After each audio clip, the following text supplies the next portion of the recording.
Oh, cool, sick. Hey, welcome to another exciting episode of Terrorisk podcast. This is Chris Kim. This is Carmen. How's it going? How's it going, man? Oh, whoa. You're checking something. Okay, radical. Yeah. Anyway, how's it going? Everything's going good. As I said earlier, I did jack shit this fucking weekend, which was fine by me. I had busy weekends, like mad weekends in a row, so it's nice to not have a busy weekend. Yeah. Let's see.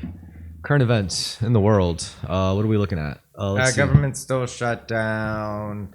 Tell me about that. How? Like, what's the like? Who cares if the government? I've weirdly been checked out. This whole year, I've been mostly checked out of politics. After the election, I was like, "Yep, I'm good for the most part." It's like some response to Trump and Trump's, I don't know, some Omni bill or whatever, and Democrats were refusing to go ahead with it. So, or one way or the other, I actually don't know. It's something like that, but like a funding bill is not being passed, so it's been shut down for like 2 months or something, or it's in retaliation to Democrats not playing ball from the Trump administration. Oh well, sounds like you know more than you let on. I mean, by my standards, this is the same as knowing nothing. Right. Well, that's not fair, but I know the most embryonic ideas. I have no idea what's going on with the actual day-to-day routine. The question is, did you ever? No, not really. I know officially what's going on, but even then, not really. Yeah. Well, I guess the thing that I've noticed everyone talking about is this comet, 3I Atlas or whatever.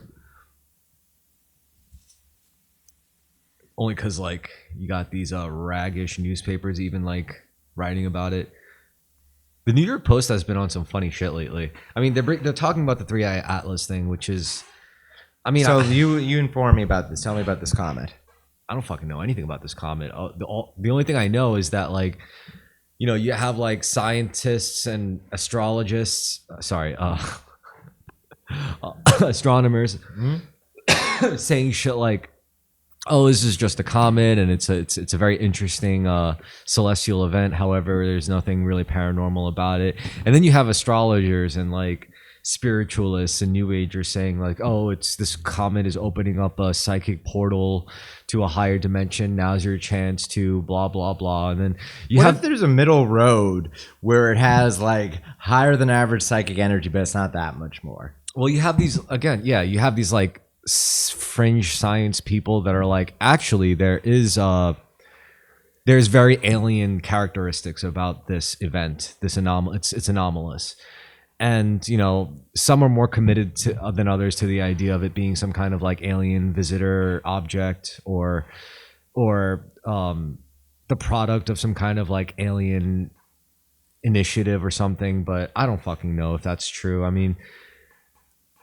like most of my fascination with, I'll be honest, like most of my fascination with aliens and UFOs and shit really hasn't been from like people's anecdotes and claims. It's more so like being made aware of the government's obvious steps taken to cover up a lot of things that in hindsight probably didn't need that much like oversight or attention or smothering or whatever, you know, burying, to the point where it's like it's gotten to the point where it's like, all right, the government told us enough, have disclosed enough, where it's like, it's either A, the government has been lying to us, or B, the government has been lying to us. You know? So I just take it as a default that they are.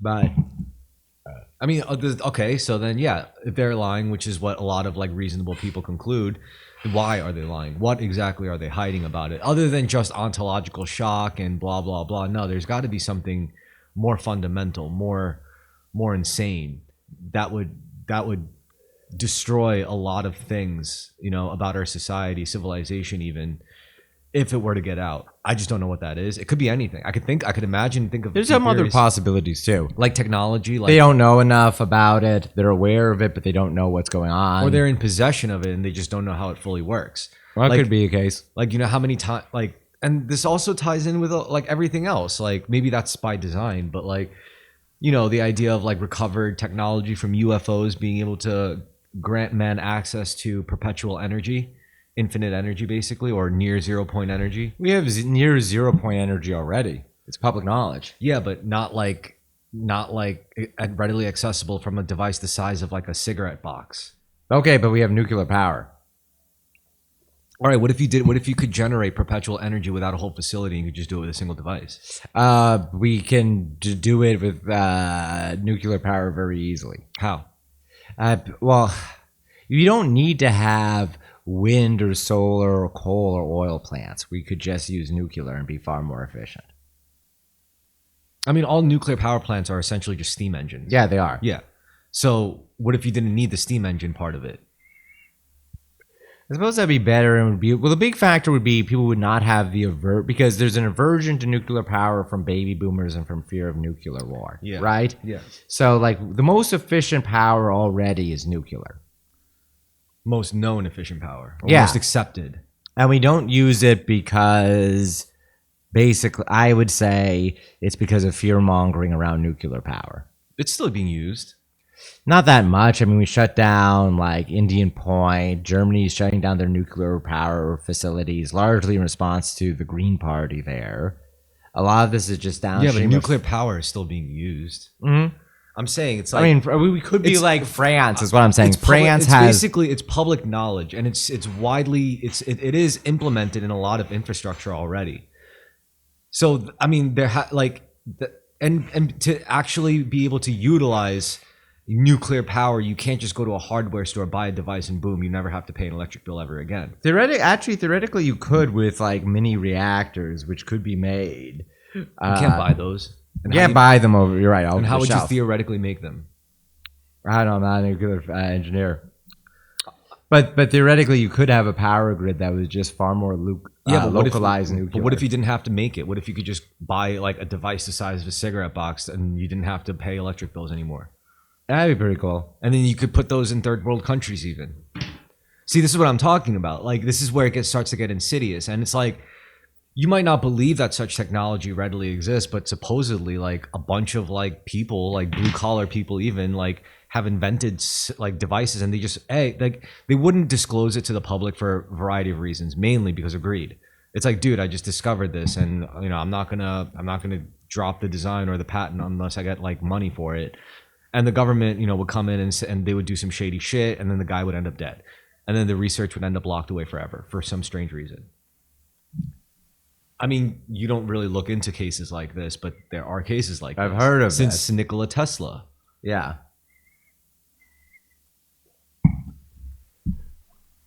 I've heard of it. My skepticism kicks in again regarding it.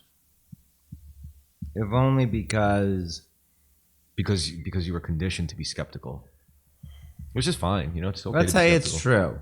Yeah.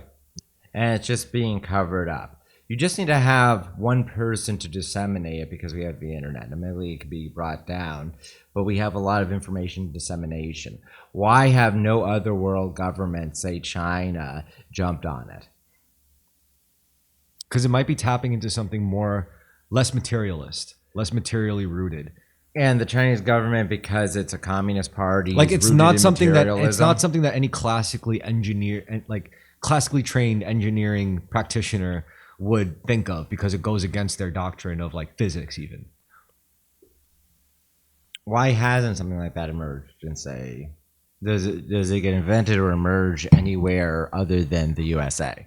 Well, it kind of is emerging, just not because like we're talking about technology that isn't our own. We didn't invent this shit. It was kind of like, so if aliens crash land at Roswell and not in Xiaoping,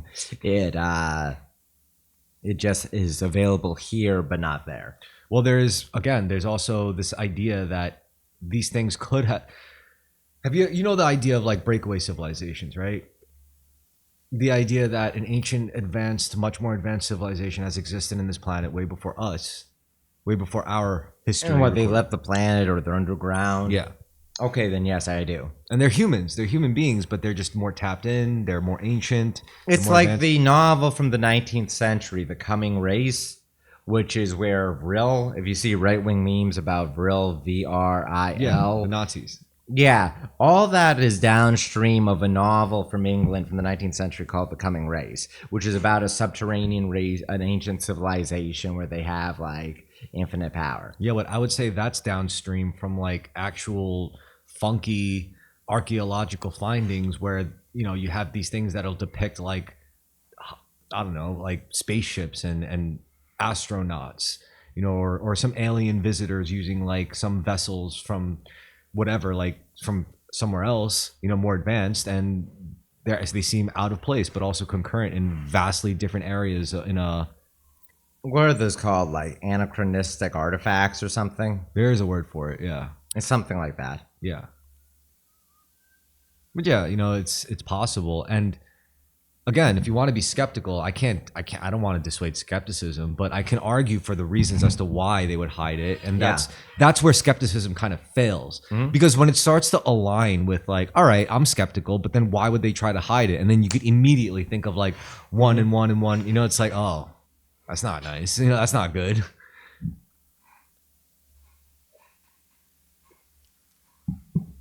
And it is ontologically shocking to really take to its conclusion, because you're like, our government is not really in control. There is a higher party, a higher entity, a higher thing than them that's tapped into way higher dimensions of science than we could even conceive of. Maybe they have access to harness it somehow. I tried to talk to you about this before when we were with my dad, but it's like a lot of those UFOs move in a weird way because they don't move in the way you think. Like if I were to tell you to get up from this chair and to walk to the entryway to the kitchen, right? Yeah. You would think to yourself, you would see my apartment as the static environment. Yeah. And you as the moving object going from point A to point B. I'm right? moving through it as a three-dimensional entity, moving through three-dimensional space. Now, the way this new higher dimensional science might function is that don't think of the spaceship as moving from point A to point B. Think of every single point in the map as point A, and you're just kind of like shifting point A around. Yeah. It's like how warp drive works in Star Trek. I don't think that's how warp drive works. I think warp drive Warp drive is like tearing a hole through space-time. Is the way it was always metaphor. That it's Tearing a hole through space-time. yeah. Maybe that's the way it's supposed This to be. is different. Okay. This is frequency-based. Now, what it's saying is like, you know how you've heard me talk about how everyone has a frequency of vibration down to our cells, which all coalesce into a specific frequency, to our atoms even, on a subatomic level, where everything's vibrating. So if you think of like in terms of frequency, vibrating at different rates will provide a different frequency. I think the main idea behind that kind of travel, non-linear travel, it's more like the state that you're in. Carmen sitting in this chair vibrates at a specific frequency. So to change this Carmen into the Carmen that's standing under a doorway, right? You alter your frequency and you take the necessary steps to alter that frequency. So if you're so focused on moving from point A to point B, then yeah, you're going to look at your actions, your frequency alteration differently. You're going to look at it as a block moving, dragging across a room. Whereas if you look at it from the other sense, you look at a block making the necessary state changes to shift the whole environment under it until the block is underneath the doorway where it's supposed to be. Can you imagine that? Yeah. So it's like, if I were to get up and drop you off at your house, like it's not like me walking to my car, opening the door, blah blah blah. It's me staying in this single spot, just doing the body movements. That's altering the reality around me. That's turning my surroundings into a car. That's turning my surroundings in front of your place. That's turning my surroundings back onto the highway. It's not me traveling from point A to point B. It's me literally shifting everything underneath me.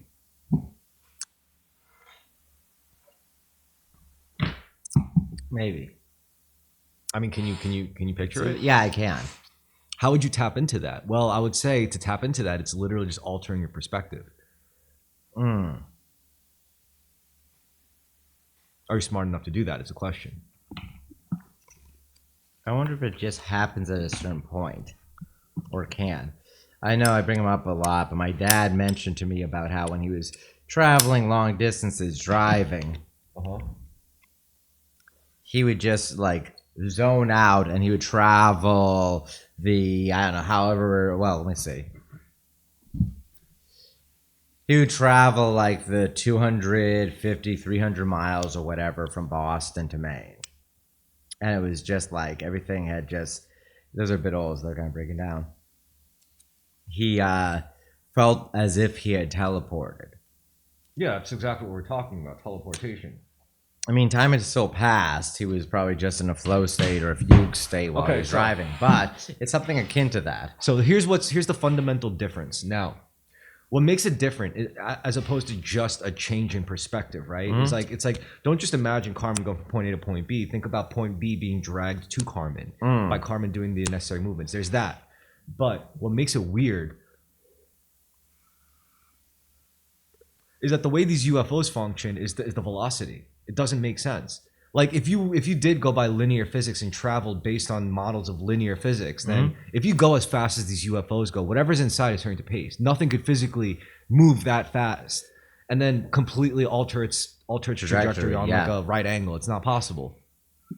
Not with any known flying aircraft vehicle based on any known laws of physics. It's just not.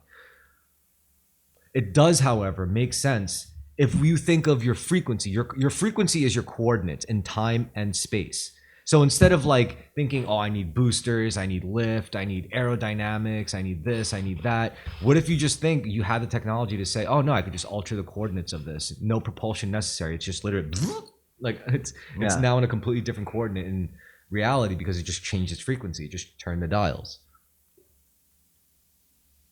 Okay. There was also like, when it came to recreated alien technology, the stories about they tried to recreate these alien vehicles, put a human pilot in it, to try to like get them to work it, and some of them do succeed. What was reported though is that in this one book, also by Tom DeLonge, who ended up as a strange source for this shit. But anyway, the pilots of these like test crafts, built based on these alien principles, they weren't like piloted in a traditional sense. They were more cerebrally piloted. Like you think in terms of somewhere and then, but apparently the trick is like, it's hard because like it doesn't go anywhere if you just think in terms of point A to point B. It's like, the right mindset. Yeah. Some people aren't able to get it to move at all. Other people are. Yeah. And it depends on your perspective, like on how you view it. Do you have the capacity to view, like going from point A to point B? And, like when I tried to tell you that at the restaurant, even my dad heard that and he was like, that's very hard for people to do. And I was like, I agree. But I think our species is changing. We're becoming more metaphysically oriented. We're starting to be able to peel away from like our conditioning and our dogmatic senses, being able to consider alternatives to even our basic ontology, If I could, basically what I'm saying here is if an idiot like me can fucking do this, can consider this, the rest of you motherfuckers can too, Yeah. I always say that too. It's like anytime someone says like, that was like strangely spiritually profound, and I would say, dude, if a retard like me could figure it out, like, and I try to be like a living example of that because of my spiritual perspectives or metaphysical perspectives. I could take further agency in my life, develop better routines, that manifests even physically, a better physique, even better posture, whatever, a younger disposition, a youthful disposition. And these are all, and it's fun. It's crazy how that could be correlated to fucking UFOs and how post propulsion technology aircraft could work, just through a change in perspective. And they do function like that. If you look at like material evidence, of course they would hide it, because like, what are we supposed to do with that as regular people? It would just break our brains. Maybe. How many of us would? I mean, I still want to go to work. Maybe it's just due to big highway tolls. No. No. Maybe they're keeping it from us because they want us to pay highway tolls. No. But think about it this way: like, how much faster could we transport resources? How much faster with this specific technology? You could probably like cure cancer. If you could scale this down or scale it up, you could do anything you want. Could do like incisions for cancer removal. You might not even have to do incisions if it bypasses matter, like because the way some of these UFOs pass through water and they seemingly phase through it. Okay, fair enough. You can phase because you could phase the cancerous cells out of someone's body. Or am I thinking too materially still? I think in this case it would be more like emitting certain sound frequencies that could literally vaporize the cancer cells. Okay. Because everything vibrates at a specific frequency. Yeah. So if you could figure out the frequency of a cancer cell, then you could emit a sound frequency and vaporize. This has actually been tested before, and for some mysterious reason or another, the research got buried and never really pursued. Written off as hack Steve science. Jobs wasn't able to get it done, and that's how wealthy and powerful a man he was. What do you mean? Steve Jobs was trying to do this to treat his cancer. Was he trying to vaporize Yeah. it with sound waves? Maybe it wasn't sound waves. Maybe it was some other thing. Sound. I'm Probably, I'm but talking yeah. about very big. Listen, He was trying alternative cancer treatments. Here's what I was getting at. Yeah, but there's nothing really alternative. Like if you look too much into the novel treatments, you're gonna completely miss this. Yeah, Who okay, would fair. even think of this? You know, because it's like, you know how like certain sound frequencies, pitches can shatter glass. That exact same thing. And I know this works to a certain degree because I got this device. It's like it vibrates at such a high frequency, you wouldn't be able to feel it holding your hand, but it's still vibrating. And at the tip, there's a metal pick that vibrates. And you put it over your teeth, Yeah. and it whitens it up. No chemicals, no abrasives necessary, just using pure vibrational frequencies. And it works really good because it vibrates at the specific frequency of the plaque. Yeah. Without damaging your teeth, without damaging your gums, without your skin or your bones, only the plaque, because that's how it works. I mean, that's just regular science. Like, we know this is true. Like, you could do this with Black, yeah. stones. You could do this with anything. If you could figure out the right frequency, you could shatter things with tuning forks. Yeah. So yeah, this, you know, and that's all connected to the concept of frequencies. And for whatever reason, science just it's like the way like history treats giants. For some reason, we're so desperate to hide giants. Like, no, you cannot know about these giants. Like, I know it says it in the Bible. I know it says it in these texts. I know it says it in Greek in Greek sacred scripture. No. Well, I have a theory that's probably far too materialistic for you. I mean, you could be as materialist as you want, but it's not. The point is, it's cross-referenced too many times to be like just a metaphor. No, I'm not saying it's a metaphor. You're saying it was some freak, like, incestuous. No, I'm not saying that. I'm saying that there's periods of time when a huge portion of humanity was malnourished, and then there was other people who were well nourished, and they were a foot taller than everyone else. Yeah, but we're not talking about just a foot taller. We're talking about like 7, 8, 9 foot beings. I think Sometimes it's an 12. exaggeration. Well, they could have been even taller, but I mean, like, let me put it this way: you live in a society like this vegetarian Stone Age society, where because of malnutrition, most people are like 5'3", and then a bunch of guys show up from the steppe who are 6'3" on average. They're giants. To Okay, you. but they didn't need to make 50-foot doorways. I mean, if they wanted grand, then they would have made it an arch. But no, like a lot of really ancient architecture features, like if you were like a 12-foot giant, you would feel more at home than just a regular person. Yeah, you probably feel more at home as a 6'5" guy than a regular person. That is a regular person. Yeah, well, I'm saying that the regular person is pegged to a much lower height. I think 50 foot is grandiose regardless, but or 12. maybe it's I'm thinking like 12, more like 12 feet tall. that makes a lot more sense for sure. 12 feet tall giants as opposed to 12 foot, 15 foot, as opposed to 50.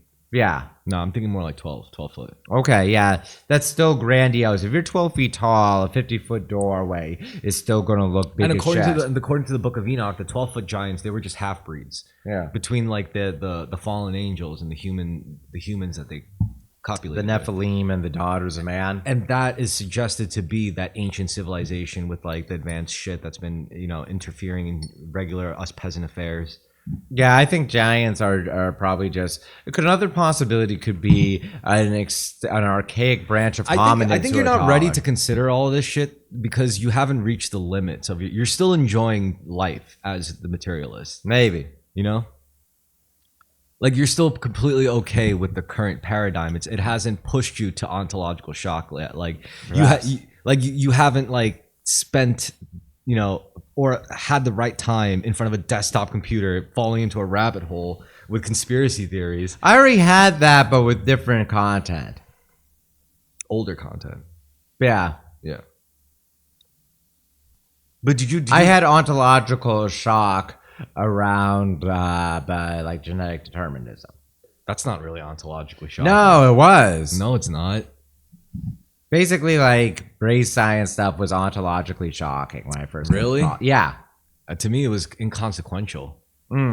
To me, that was ontological shock compared to everything in our society. To me, I never gave a shit because I grew up in New York City. Where Yeah, it's you're like, right. You grew up in such a diverse place that it because wasn't shocking. because there's exceptions to every bullshit rule that you cling to when it comes to your fucking shit. You know, like That's true. you're A lot always of gonna say exceptions, this yeah. about white people, blah blah blah, with their skull shapes Withholding and the black this, people. yeah. And I'm like, well, I could point to you like three different examples of the contrary. So that's why I never took it seriously, even as a young age. Like you could have thrown me any of that ontologically shocking Darwin, like racial Darwinism, but I would have been like, yeah, but there's so many examples.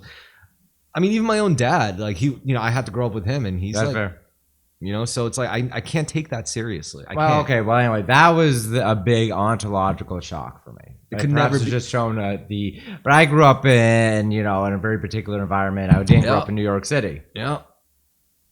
So I don't know. I mean, you know what? I do think though, like Other ontological shocks that acid. No, weirdly. Acid. Yeah, acid's kind of easy. What about mushrooms? I haven't done mushrooms. I need to. Do it Think with about me. it. I will. Acid, the thing about acid for me was that I had already been kind of told or prepped by my dad. So it's like, okay, now I know what my dad's talking about. But it didn't freak me out. Because he had already told me also how to ground myself. Well, yeah, and there's also plenty of movies that'll prepare you to see weird shit. Well, the weird thing about acid, right? And I think I mentioned this before on the show, or any psychedelic experience, is that if you grow up in the West and you're not like Amish or growing up in like a super religious community, you've seen depictions of psychedelic experience. almost like a psyop.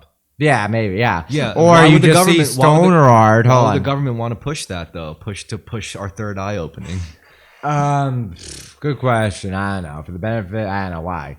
to prepare us maybe for some kind of disclosure in Maybe. the future. Or it could be separately from that. Enough people did acid that enough artists depicted it visually. And it's like, well, basically when I first did acid, I thought, oh God, I'm seeing an stoner art. No, I Like think, stoner art was I like, think in oh, the- okay, this is like acid. No, I think even in the earliest cases where this stuff was explored, it was pretty much done by like well-known figures, like what's his face, Alan Watts. Alan Watts, along with I think it was Or Al- Hoffman, like the synthesizer of LSD, what, Albert Hoffman? and wasn't it also Aleister Crowley? Yeah, I think so. Maybe. Yeah. I know it was that kind of loose circle of, and they're all like metaphysical thinkers, and they all explore. Well, like I know Ken Kesey, the guy who wrote One Flew Over the Cuckoo's Nest, went around late 1960s America, particularly in like San Francisco, giving out acid to people. yeah, but those guys are just more like the actors. They're not really like the psychonauts. Like Alan Watts was a psychonaut. Terrence McKenna Yeah. was a psychonaut. These were guys that weren't so much concerned with like, researching the effects it has on the global, but they were like, no, let me just try it on myself, which I identify with. I always say like I'm like a spiritual crash dummy. Yeah. Like I hear about shit, I test it, and if it works, I report it. Yeah. I think that's why anything I know it's compelling because like I'll talk to my dad about this shit and he'll start his ears will perk up, and I think the only reason why it's like that, not because of really what I'm saying, it's because of the fact that I'm talking about it from a place of like post experimentation. Like I could talk about semen retention all day, but if I never tried it, then I'm just fucking talking about it. But I tried it, and like I know what it did for me. And hopefully if other people try it, they could cross-reference my results with that, with theirs, and see what I think we will have like interesting results, which is why like I keep suggesting it to my male friends, not because it's not even because like porn is bad for you, which it fucking is, but it's good. It's fun to try at least once, a 30-day. Yeah. Semen retention platform. Also keto. I think keto is worth exploring. Not even keto. I think like you've explored stuff. You've done abstinence for like a month, like with alcohol and shit. About 40 days, yeah. And did it not like? I've done it with pornography too, or with jerking off too. Maybe I didn't do it long enough. Or no, you didn't do it with like the same intention. Maybe that's it. I was just doing it as, okay, I'm not going to do this. Yeah. I just need to dry out. Yeah, baby. Yeah, it was way more. I just needed to But try out. I did it in a sense of like, there's no way this is real. I was like, well, no one's stopping me from trying it. This is like, and the best part is my spiritual experiments have nothing to do with like harming other people, harming animals, like psychologically fucking with people. No, it has everything to do with just me not doing what seems so normalized in society. You know, That's true. it's People almost used like to fast about it. reactionary spirituality, but I mean that's probably pretty accurate to say. I fasted before multiple times in my life for like a day. Never longer than that, but I've done water only fast. I didn't want to do the no water either. That was just too much for me. Can you consider the idea that maybe because you're the type of person who's willing to try these things, out of everyone in the apartment, you seem to be the one who's most like, you know, mentally not suffering in turmoil, you know? There's some association or some correlation, perhaps. Yeah, you're willing to give it a shot, and I don't know. Maybe you should explore that. Well, next is actually one of my favorites. It's the philosophy segment. Yeah. We could talk about matters of intellect and philosophy. Let's see. Let's discuss the philosophy of my swordsmanship. Okay, go on.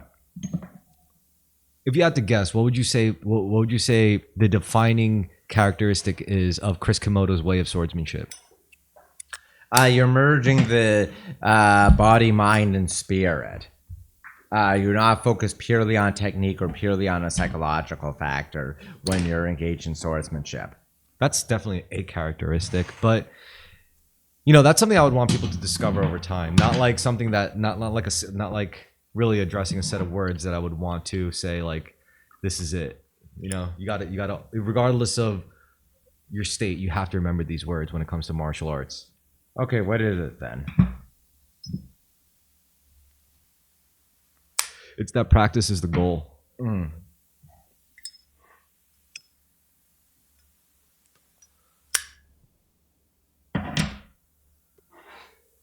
Practice is the goal.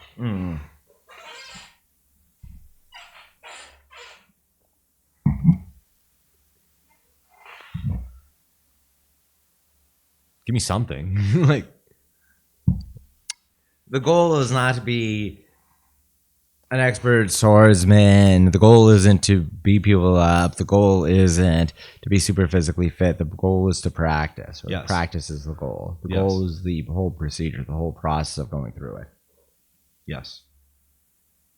All right, so when it comes to practicing, say, magic or manifestation, reality coding, reality manipulation, Yeah. metaphysical creation, like not just making paintings, but actually crafting your reality. You're a lot better at magic when you're egoless. Yeah.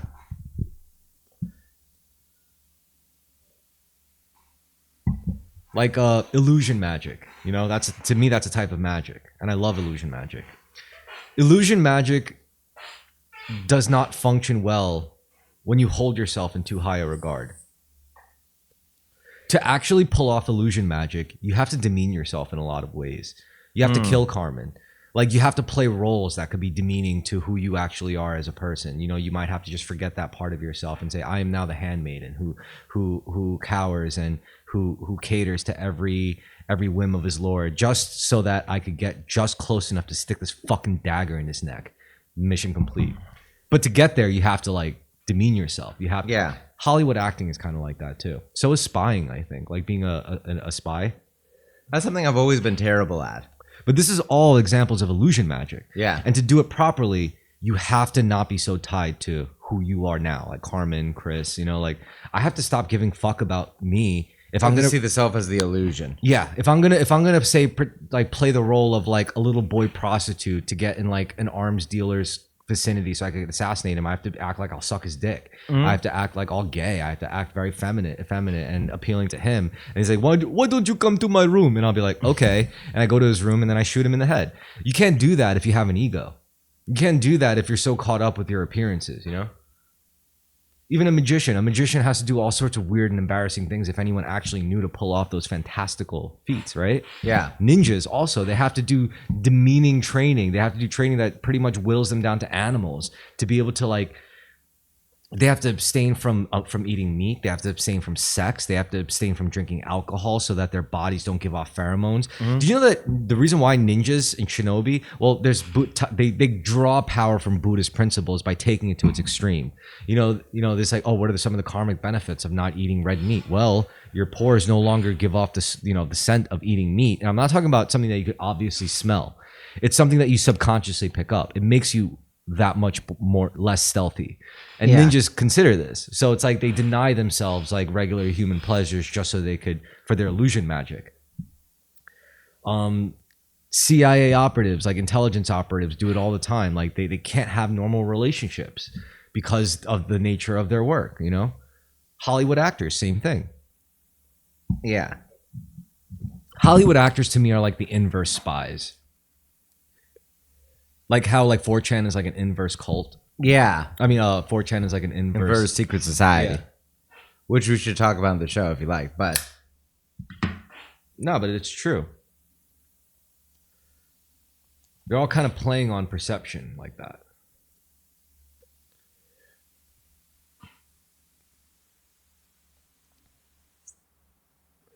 So yeah, practice is the goal. Because through practice, your bad habits get burned away. Like from the spectator's perspective, they just see like a guy practicing his martial arts, but they don't see the wider picture. They don't see the guy practicing one day, then the next day, then the next day, and then the next day.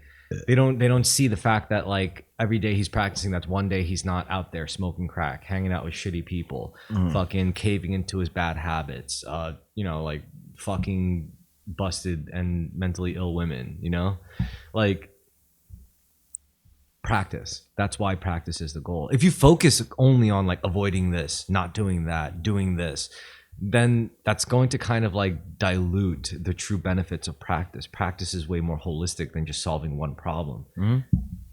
Because once you start solving one problem with practice and then you solve that problem with practice and you stop practicing, suddenly that problem comes back.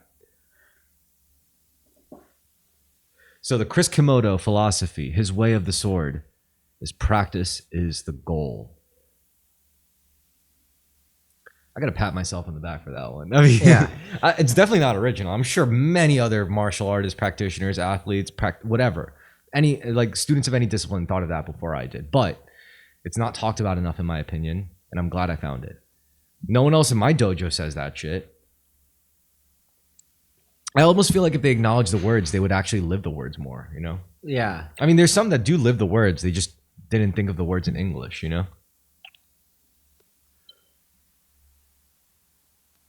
But practice is the goal. Winning's nice. Ranking up is nice. All of that shit is good, but it's meaningless without practice. It doesn't work without practice.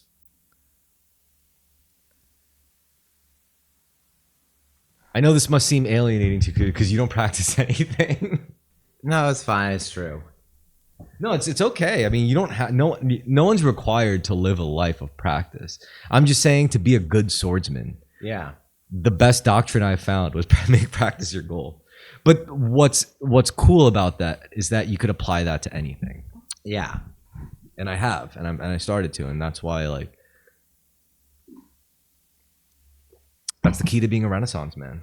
It's also what Musashi said. He was like, to get good at 10,000 things, get good at one thing really well. Because once you learn how to willfully get good at one thing, you pretty much learn how to get good at anything. If you focus less on the thing and more about getting good, well, what does it take to get good? Less so much about the thing you're getting good at. Which is what you don't do, which is practice.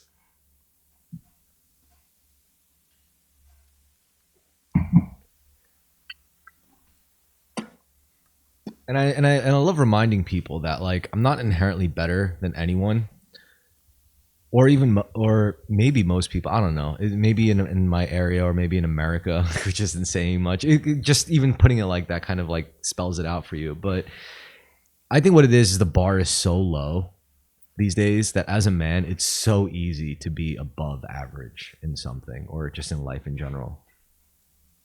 As an American man, to be above average, you have to just what? Not be a fucking gooner, be employed. You don't even need a girlfriend. Oftentimes that fucks you up. Yeah, that's true. You got to not complain. It's very simple. Like you just do like these 3 things. Like don't complain, fucking, don't be a gooner, and don't hang around like shitty people. Be grateful. Oh, also be grateful. Yeah. Everyone should be more gratitude.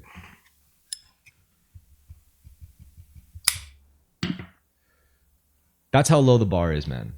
It is very low. Thank you. And you, as a tall white guy, don't even feel the pressure to like, not yet anyway. You will. You will. Because you still age, And suddenly you're going to be getting outdone by these like fucking 5'6" Chinese immigrants with a lot of money and a BMW. You're going to be like, what the fuck is this, man? These guys, and you'd be right. I don't feel that way at all. I have no resentment against them. No, I'm saying you will. You will have resentment against them. Eventually. Which is why, actually. Yes, you will. You will. Trust me, you will. I don't feel resentment, but maybe it's just my still being somewhat, just being middle-aged and not old, perhaps. Also, Go on. Like guys like you and I can still casually get laid. That's becoming less and less of a possibility for a lot of men our age. That's true. I don't know if is that much of a possibility. It was very easy for me like a decade ago. Yeah. Now it's whoever has the most money. Maybe. And whoever has the most money isn't guys like you and me. That's true. But also, I don't know. It's hard to say because my pickiness or my preferences throw things off. You know what? Don't ever let go of that. Don't ever cave to the conventional like standards of like attract. I like the fact that you. I've never criticized that. Like I appreciate that.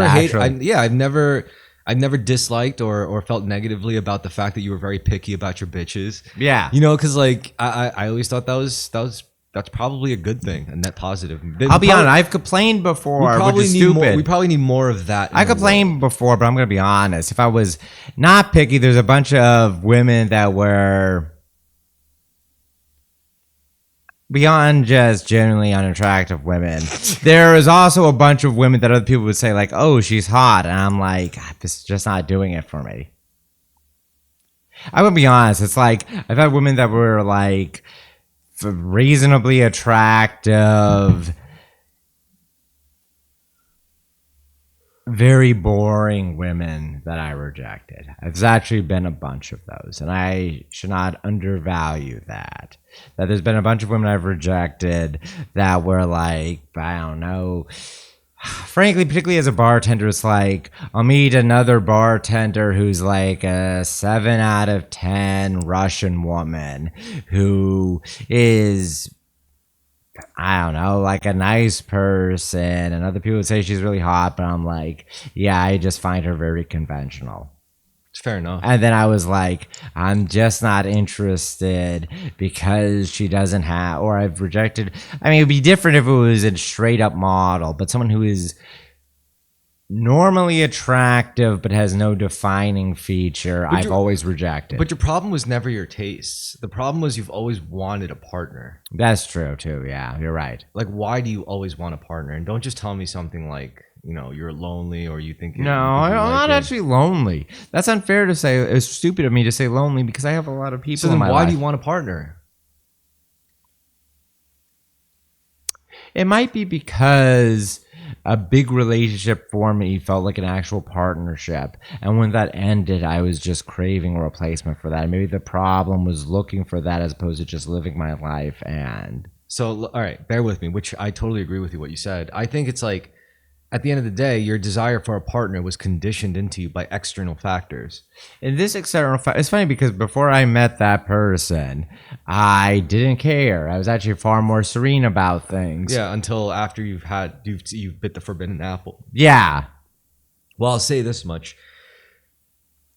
We've established that your desire for a partner isn't really because you're trying to fill. It's because you've been conditioned to think you need it, right? So let me say this. Yeah. Ironically enough, I feel like if you just earnestly, sincerely stopped desiring a partner, a romantic partner, you would just suddenly find the perfect romantic partner. Maybe that's it. Like the minute you're like, I'm done. I don't want no bitches, no fucking dude. I don't give a fuck. Like I'm done with dating, with romance. I'm just gonna work on me. And then within 5 minutes, you're gonna see some bitch that's gonna be perfect for you. And that's gonna be the real challenge, to say no. Because if you do cave, you're just gonna repeat the cycle. There you go. That's so beautiful. That's poetic, honestly. Yeah, it is. Yeah. That's You're looking for the bottle opener, right? yeah, wine key.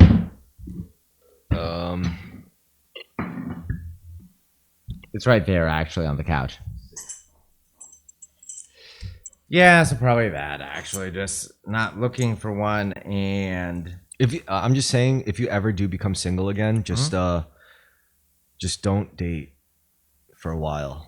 Yeah. Trust me. Your wallet will thank you, first of That's all. true. Second of all, you'll.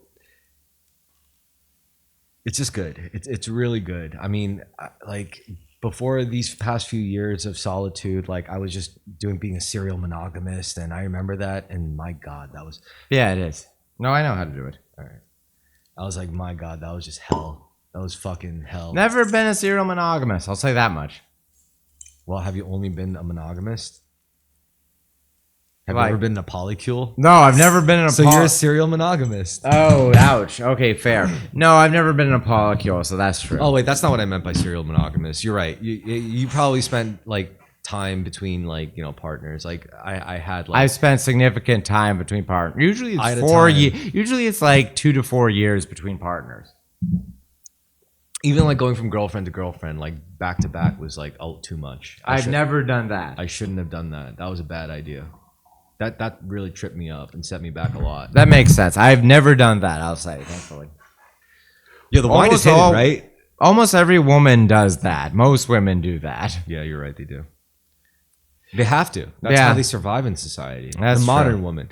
That's why I like I like martial arts, because I met women. Not necessarily that I want to date necessarily or see it that way in a romantic context, but it's good to know that there are women that out there that aren't all about like they rely on they define their survival and place in society by their ability to be a good girlfriend. It's like That's true. like these are women that I'm training with that I look into their eyes and I'm like, these are women that are comfortable with being with the idea of being single for the rest of their lives. Not that that's what they want, but Right, if that they're happened to comfortable them, with it, if that yeah. happened to them, they wouldn't be like KO'd by that, Yeah. Because I feel like that. Like, yeah, I would like a partner, and I engage in casual sex all the time via dating apps, which I should definitely stop doing. I could get into that later. Well, but, with like, me, I have an extenuating circumstance, which is that external factors meant at one point it was easy for me to have casual sex, and then it stopped being easy. like age and societal context. Oh, it's Oh, just literally just societal context. political climate. Yeah, literally, yeah. Or maybe it's just that I had I had a particular game that worked during the Obama, and forgive me for making it political, but I had game that was perfect for Obama administration and then not onward. Honestly, me too. And I didn't want to compromise on things to adapt to the new environment. Me too. But I'm like So- okay with it. Although this time but during Obama years, like I wasn't really in shape, and I was also younger too. I was wasting a lot more time, and I wasn't as put together as I am. They now. look during the Obama administration. I could have sex with attractive liberal women by shocking them. Dude. That stopped working. But this is what I said like a couple episodes back. I literally said, when a Democrat is president, women are sluttier. When That's a Republican true. is Yeah, you're president, right. and you argued against because you're like, I don't know, man. Trump is president. I'm having plenty of sex right now. Well, it's because I'm in a relationship. It was at the height But I of the was still- relationship. but I was- no, it's true. You're Yeah, right. For yeah, casual sex, it's 100% true. Yeah. Yeah. So guys, if you want a lot of sluts to bang, stop fucking voting Republican. Personally, I don't Yeah. care. I personally don't vote. I'll admit it. I Good. just fucking don't care. Good. You should. I don't. Yeah. Go on. Anyway, if you want to get laid a lot, vote for a fucking Democrat, okay? As a Yeah. guy, if you want slutty women at the cost of societal decline, Yeah. vote for a fucking black woman president. The first one that shows up, who vote blue no matter who. Yeah. Kind of thing. If you want sluts, I mean, just all right. Look at our adult lives, especially if you're a millennial like us. Look at the Millennial is the key factor. Look back. I think I will say that for like Gen X guys, I think they were probably, I don't know. The difference between the two Bushes and the Clintons, I don't know. I would have to ask a Gen X guy who was sexually active during George Herbert Walker Bush, Clinton, and George W. Bush. They weren't getting laid. The only guys that were getting laid in those years were guys with money, like Wall Street dudes. And like I don't think that's yes, true. I don't think yes, that's true. yes. No. There was all the money guys and fashion guys. The dudes. I mean, money, you had the all art the guys. grunge guys. They weren't, dude. They weren't getting laid with quality pussy. Quality grunge pussy is literally millennials who dress grunge. Well, I'm The saying like actual, in like, '94 They or were whatever. busted as fuck. I don't know. I think Courtney Love's hot. I mean, I think she's hot too, but I'm not saying she's like a celebrity kind of thing. You know, she wasn't like grunge women in the '90s. I'm thrown off because I was a little kid. I remember I was in a college town when I was 7, 8, 9. When I was 7, 8, 9, none of the beautiful women I knew were grunge. Okay, this actually might explain a lot. When I was 7, 8, 9, I was in a college town that's next to Brunswick, which is next to Bowdoin University. Bowdoin is a mini Ivy League. There was a bunch of hot, like shaved head, multiple piercing women walking around my town when I was a little kid, and I was intimidated by them, but I thought they How were do you know really they hot. weren't '90s punks? Or they were 90s punks. I don't know what they were, but they were that. Here's my theory. Okay, what I'm getting at is that they were the women that I saw that were, when I was a little kid, 7, 8, 9, first noticing women, the hot women I saw around were girls going to the very liberal artsy college of Bowdoin That doesn't University. mean they were grunge. That's true. Yeah, you're Okay, right. so there's a key aspect. to 90s. this. Tell me more, because once again, I was So a what I'm little kid. saying is, like, the hottest women are never going to be the ones who subscribe to the most bleeding edge cultural trend. The hottest women are going to be the ones that adopt the dead trends.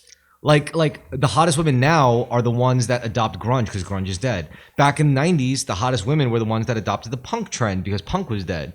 Back in the punk scene, the hottest women were probably the ones who adopted some fucking colonial shit. I don't fucking know. But basically, what I'm Well, they would have been adopting, I guess, like hair metal, arena rock, probably stuff. yeah. Because if Because it's it's all because it had 80s time. looking, It had 80s time to looking back die. at the 70s. It had time to die, be refined by hot women posers who had the better sense. Like, no, I don't want to do this shit while it's still ugly with your new trends. No, I want to go back to like cottagecore shit, or I want to go back to grunge shit in the 2000s, or I want to go back to like punk shit in the 90s. You know.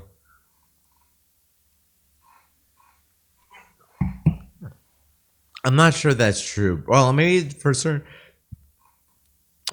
demographics, maybe for Dude, the like hottest maybe women- for alternative The hottest hot women now literally rip from dead cultures. The hottest women now are not the most contemporary, the most modern, the most fucking. I think there's a bunch of hot women that I don't even I don't run. Well, I'm in New York, so I run into them a lot more than I would otherwise. But I don't really The acknowledge. hottest women have always Like been there's ones- women I'll meet who. I'll meet a bunch of like ambiguously ethnic women with like a Kim Kardashian aesthetic, and I'm like, I guess they're hot, but like I'm not interested in them. They're They're not interested in me. interesting. No one thinks they're interesting, dude. Okay, I don't know. I was wondering if they're really hot to like The only Latino people who I've ever immigrant seen guys. that call them hot was like black rappers, Okay. and basketball players. Well, what that's the point is that I'm saying And that's is that completely contrived attraction. yeah, I'm saying that probably for a whole bunch of other guys in New York City who I'll briefly run into in a bar, but demographically, culturally, they're very different from me. I know you hate culture, but No, guys in New York City would think like a bitch in a black cocktail dress at a jazz club would be hot. Any guy in New York City would think that. Whether you're a black dude, a white dude, a Hispanic dude, you see something like that, timeless beauty from a culture that's long dead past, you would be like, damn, I don't even know if I'm worthy for that.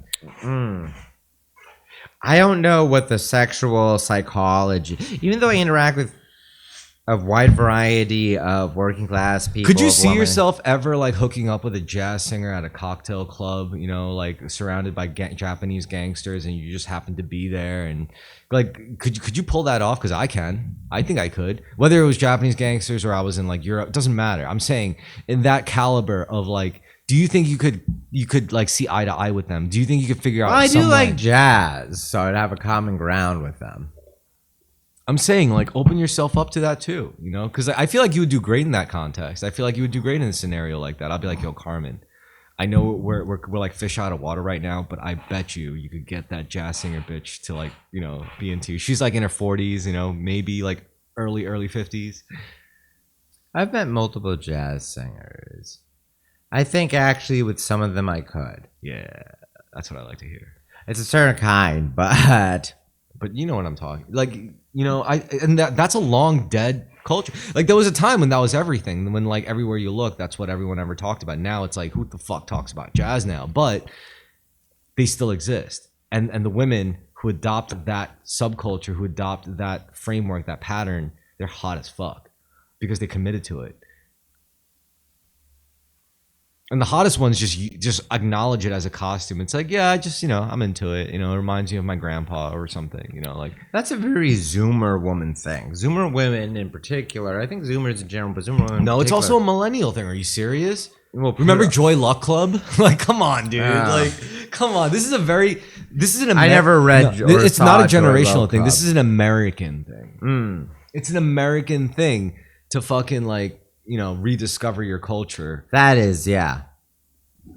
Which I love. That's one of my favorite things about being an American. Isn't just being an American, but also rediscovering my heritage as an American. Because you get to synthesize.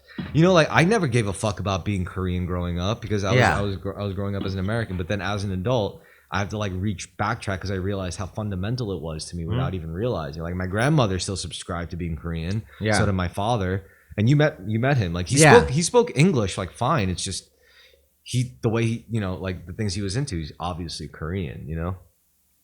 Actually, nah, he was pretty decently Americanized. He's very American. It's just like he's growing up in a different time than you. But he's very well. No, you know what the biggest factor is that he had a bunch of Korean cultural influences you did not have as a kid. Like fighting, like his whole family was telling him don't fully assimilate to being American, right? Yeah. So your family, all your aunts, even I bet your grandma wanted your dad to assimilate to not assimilate way more than she did with you. Your grandma probably was perfectly happy to have you as American. Am I right or am I wrong?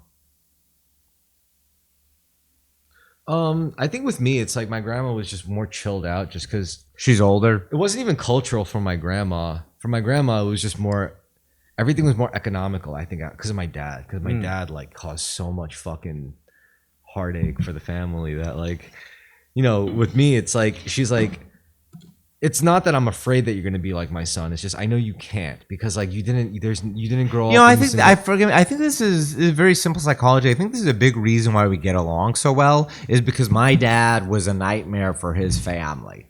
Yeah. I think I've told you somewhat, and, like, he didn't really tell me as a kid except indirectly, and then as I got towards older, you start to realize you're like, oh, you. No, he told me directly. Like when my dad. Yeah, my dad told me too. He's like, I was a son of a bitch, man. I was like, yeah. Well, I've told you, right? Like my dad was just like motorcycle gang related, affiliated, and my dad did a lot of shit. Got a girl pregnant when he was 13. He, like, stole a bunch of money from my grandpa to get an abortion for his girlfriend when he was 13. I think what saved me compared to my dad is I could have easily turned out like him too. It's just the difference was I found art and creativity and music. He didn't because him and his friends must have thought that was for faggots. Yeah, that is a big generational thing. I never talked to him about art or music. I talked to him about movies. We could definitely talk about, but not art or music. That's yeah. I bet you could talk to your dad about movies. Oh no, my dad made sure I understood art and culture. My dad put a lot of effort into cultivating me culturally. My dad put a lot of effort into, like, watching movies with him. Like, you know, they were great movies. Like, I'm sure these were movies that if you and I watched together, we would have both been like, this is fucking awesome. Like Broken Arrow. Yeah. Yeah. Like, you know, like that kind of 90s action movie schlock shit. Yeah. Well, I told you that shit. Yeah, I know. Same. But I watched that with my dad. But did I tell you what my dad really cultivated for movies in me? What? He made sure that I watched all of these foreign films from the 50s and 60s at a really young age.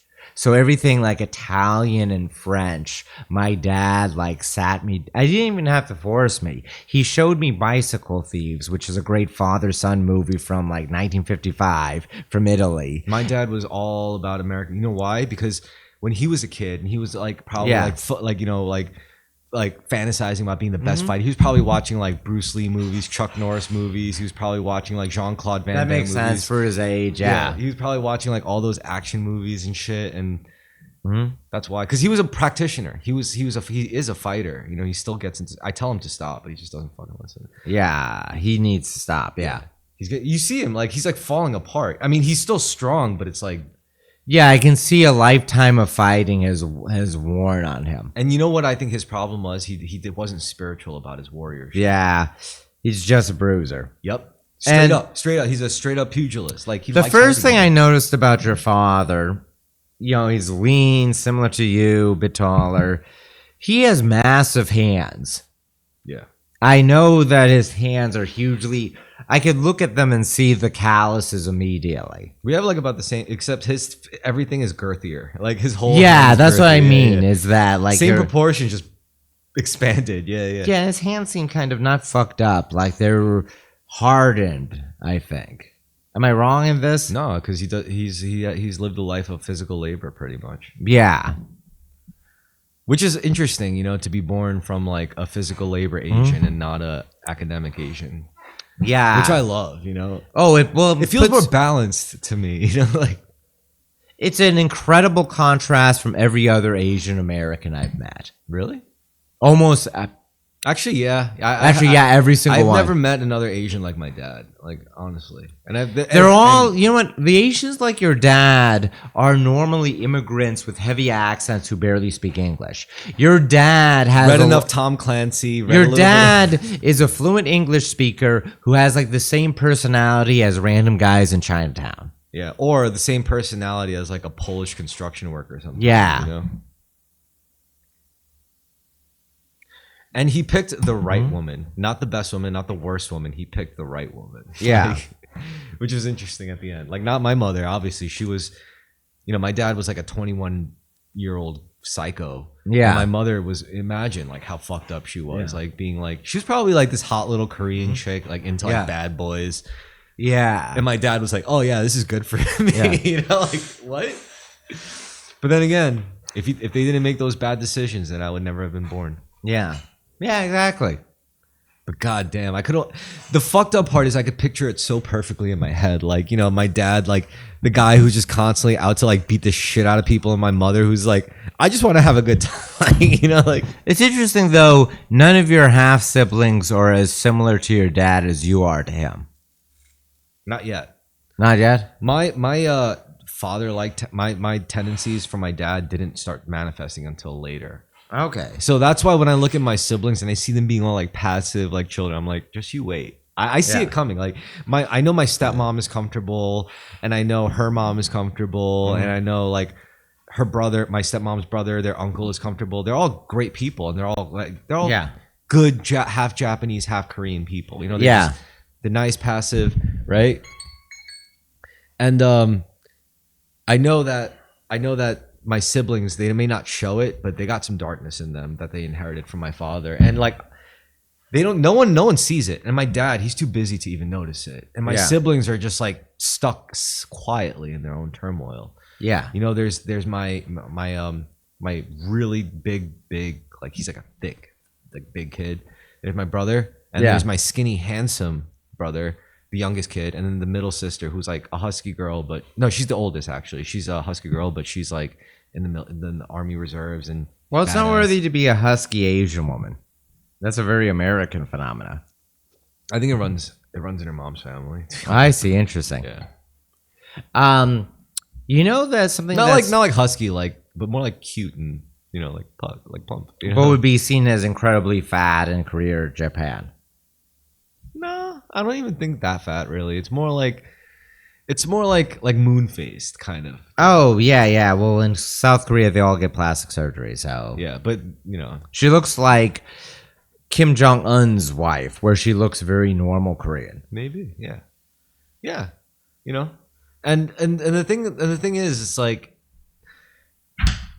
there, I really think like as time goes on, our maturing like kind of expands out, scales out in terms of longer time frames. Like what in the 80s, who you became in your 20s, you become now in like your 30s.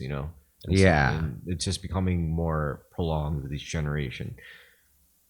Hopefully that means we live longer. Like hopefully. But yeah, with my siblings, they're not old enough for my father's darkness to manifest. For me, it manifested a long fucking time ago. Probably when I was like 14, when I started drinking 40s and smoking blunts. Like, what's also funny? Like, I saw this discourse in this Facebook group, and they were saying like, one guy posted, "Why are Asian people so smart?" Blah blah blah, and I laughed, but like. There was a lot of people, who said racist things and not so racist things and Asian things. But one of the things stuck out to me is like, they're not smart. They're just educated, which I agree with. For the most part, like what we perceive as Asians being smart is actually not them being smart. They're just educated. Educated, and they're very good at following the rules. But with me specifically, I'm not like that because I'm clearly uneducated. Maybe You're uneducated. Maybe I'm just smart. I don't know. Maybe I'm just clever. No, you're a smart guy. I don't think so. Okay. I'm gonna be honest. You're not a super smart guy, but you're like a smarter than average guy, but not majorly smarter. The big factor with you is that you don't have a bunch of the hang-ups every other Asian has. Or every other smart person. You have, or every other smart person. You're a lot more functional than people who are smarter than you. Would be. Because I'm not. So there's a thing with IQ scales, right? Yeah. There's a sweet spot. If you're too high up past that sweet spot, you're gonna have a bad life. If you're too low behind that sweet spot, you're gonna have a bad life. It's around 125 to 130 or 128 even. 125 to 128. I think I fall in that. You're like 120. Well, I did take the test, and I was like in that like 120 upper 120 area. That's not much. It's not. Okay, let me put it this way. When we say there's a term standard deviation, which is around 15 IQ points. This all feels vague. Where is it coming from? That's a lot, though. It's statistical averaging, all that. I'm guessing like if the white average is around 100 or like 98, I'm probably like 125. So I'm like 1.5, maybe 2 standard deviations higher. As opposed to being at the 50 percentile, I'm at like the 80 percentile. For Asians, you're more like at the 65, 70%. I'm smart. We have about the same intelligence, but Asians have a higher baseline. Yeah. So you're only 1 standard deviation higher. I'm 2 standard deviations higher. But we come around to the same point. But as an Asian, that makes me more suited to be in contact with other cultures. Very true.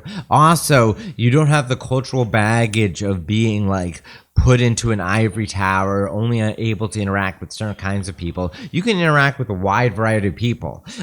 Most other people as intelligent as you in America are unable to interact with someone with an 80 IQ. For people with 120 IQ, you're among the few people who can easily interact with a guy with an 80 or 90 IQ.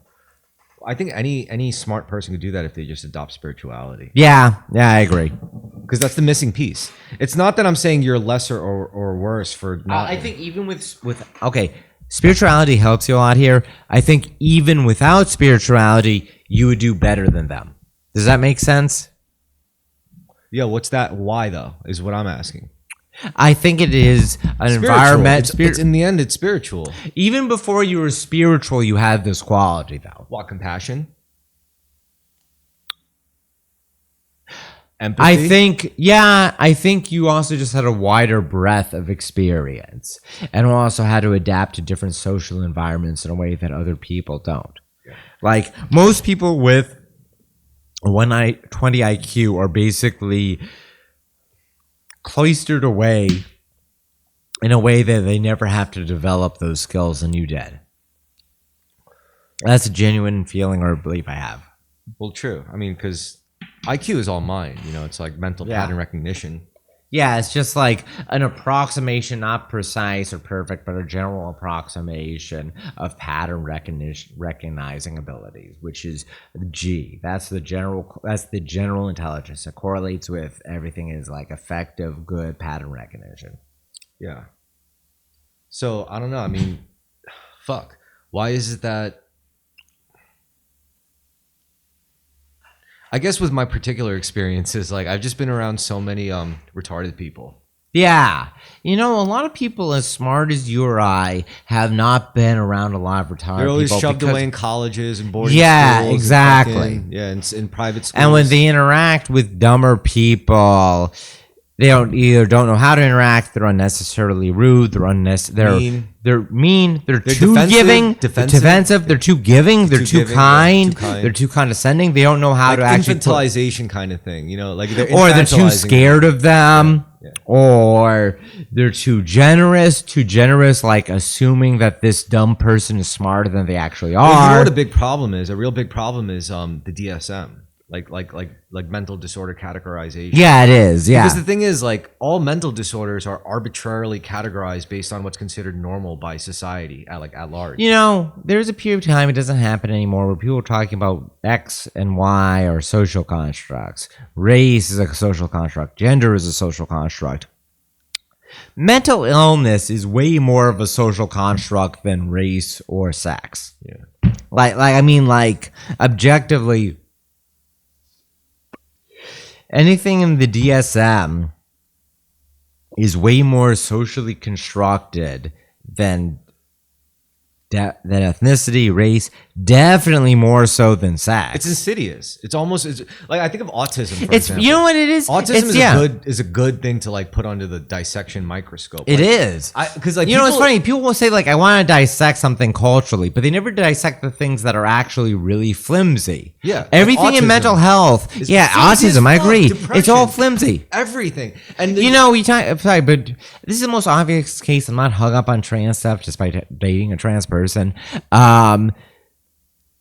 The elements of gender that are flimsy are way fewer than the elements of mental health that are flimsy. I've never met a trans person who is as questioning of the DSM as they are of gender. which is But, ironic. yeah. Because when I say things like autism is fake, you get like trans people like arguing with me. I'm like, are you serious? Like you're here saying gender is a social construct.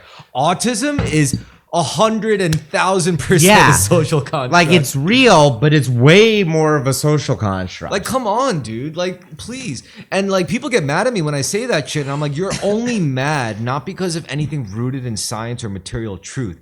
You're mad because I'm attacking your identity. That's not even built on anything. Yeah. I want to say something else. A nation is a social construct, but a nation is perhaps realer and more useful in the material world Than a depressed person. Yeah. A person with Let me suffering put from depression. America is realer than depression. Diabetes is realer than depression. Yes. Like a person with diabetes is a person with diabetes. A person with depression is like, stop being depressed. You know, it's like Yeah. same Yeah. with autism. It's like, I agree. stop being autistic. I can't. Who says? Yeah. Science clearly can't say it. Or another thing is, even separately from that, it could be a real thing, perhaps a real physiological thing. But no one's willing to I say mentioned it. a friend of mine before. I mentioned The best we got is Tylenol. Get Yeah. the fuck out of here. You know, which is why that bolsters my claim of autism not being real. Because yeah, you could look at me as the crazy guy who says autism is not real, but that still leaves the burden on you to defend the fact that it's not just caused by Tylenol. Yeah. You know, it's because there's no known essential quality that causes autism. Henceforth, the diagnosis is rendered ultimately functionally meaningless. Let me give an example I brought up on the show before. I have a friend back in Boston, my friend Nate. Good Who's friend. clearly autistic. Yeah. No. Oh. He's very premature. Like 4 months premature, he was in an incubator. Cerebral palsy, neuropathy. He looks deformed. He looks like a gremlin. His face is like asymmetrical and off. When he takes Some off girls will his find it cute. when he takes off his shoes, one of his feet is totally fucked up. It's like permanently paralyzed. Okay. And he told me, yeah, until I was 13, I had to walk with leg braces. I was told you'll never be able to walk, but he said like, fuck you, I'm going to try.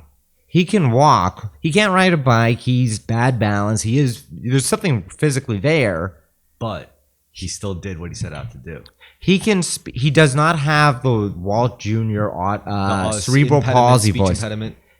It's interesting. He has kind of a weird accent. He says, and he'll shift into the Walt Jr. accent. He'll say like, "Oh, he does it, and he does it perfectly because he used to do it." But he trained enough. Another thing about him is that he can do accents very well.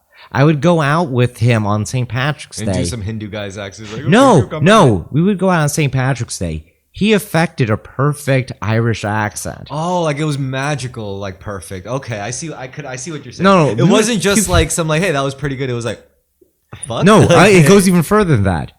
Because it's St. Patrick's Day, he gets his free drinks from random like Bostonian Irish American guys because he's like doing the accent, saying, "Would you buy an Irishman a drink on St. Patrick's Day?" Would you buy an Irishman a drink? Yeah, and then he would say, "Hey, can I test out my American accent on you?"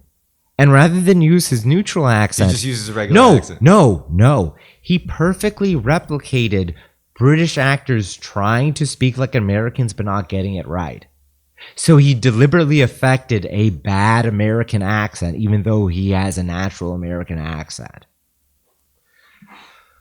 Okay, so I have a story of my own. Yeah, tell me. But what I'm getting at is that also he was told as a boy he'll never be able to speak. And he put a lot of effort into it. I know what you're saying. So go ahead.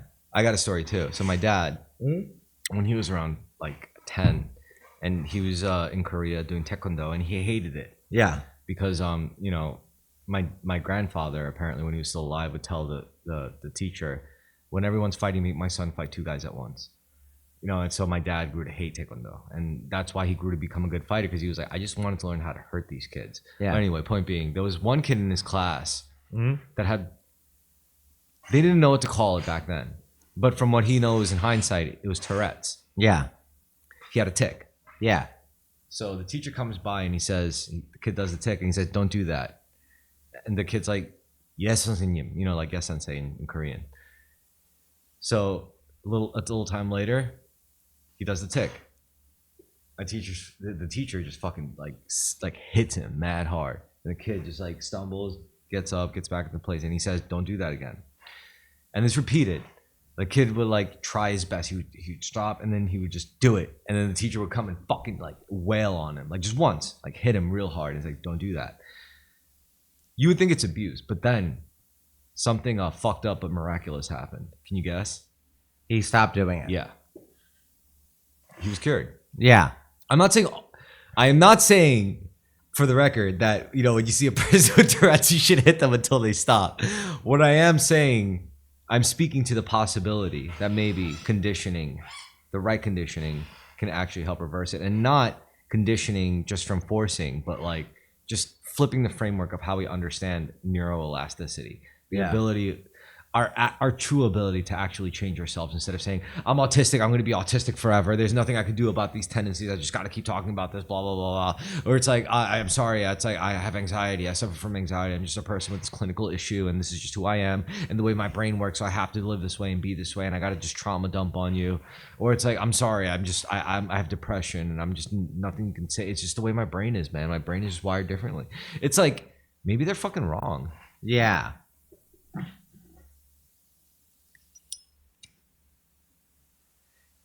I mean, it's the dominant cultural milieu of our society, which is non-holistic. It's very non-holistic. It's basically I think it probably actually encourages bad behaviors in a way that very few other societies have. Now you see what I'm saying? Like, now you see why I'm so passionate about this in terms of like conviction, because it's not just a sense of like feeling good. No, it's literally spelling out to awful behavior just from mind-body dualism. I gotta be a gooner. I gotta shoot these people. I gotta fucking kill my ops for clout. I gotta fucking post my body on OnlyFans to make money. I gotta do this shit. It's like, why? Because you're thinking in terms of just mind and body. All right. Have you ever written a poem before? No, I never have. A limerick, I suppose. But never. You've never written a poem? I think the most I've ever done was limericks that I've totally forgotten. So I can only do vulgar rhyming jokes. What's wrong? I don't. Nothing actually poetic. No. You never wrote a song? No. Do you want me to teach you how to write songs? Writing prose I have done. Yeah, of course. I read your Twitter. Yeah. Yeah, but have you ever written like a song? I've never done songs. I've never done poetry. I've only ever done prose. All right. First of all, I don't hate on that because I hate poetry. I'm not a fan of poetry at all. I do not like it. But songwriting, I'm into. I'm into writing songs. I like songs.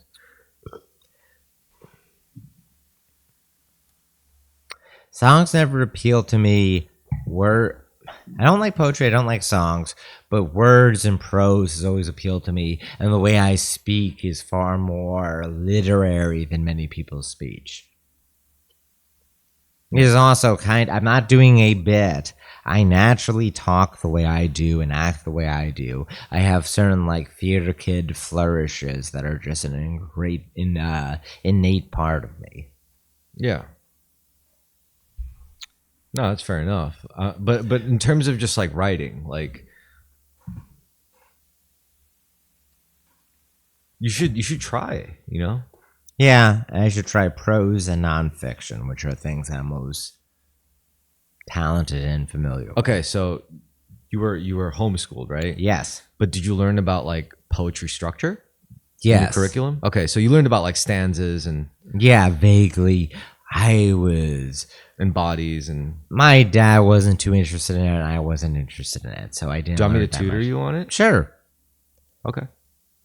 Yeah. You know what's funny? Like I hated school. I Yeah. was never into school. By the way, we're on the creative part of the Yeah. podcast. But like, yeah, I hated school.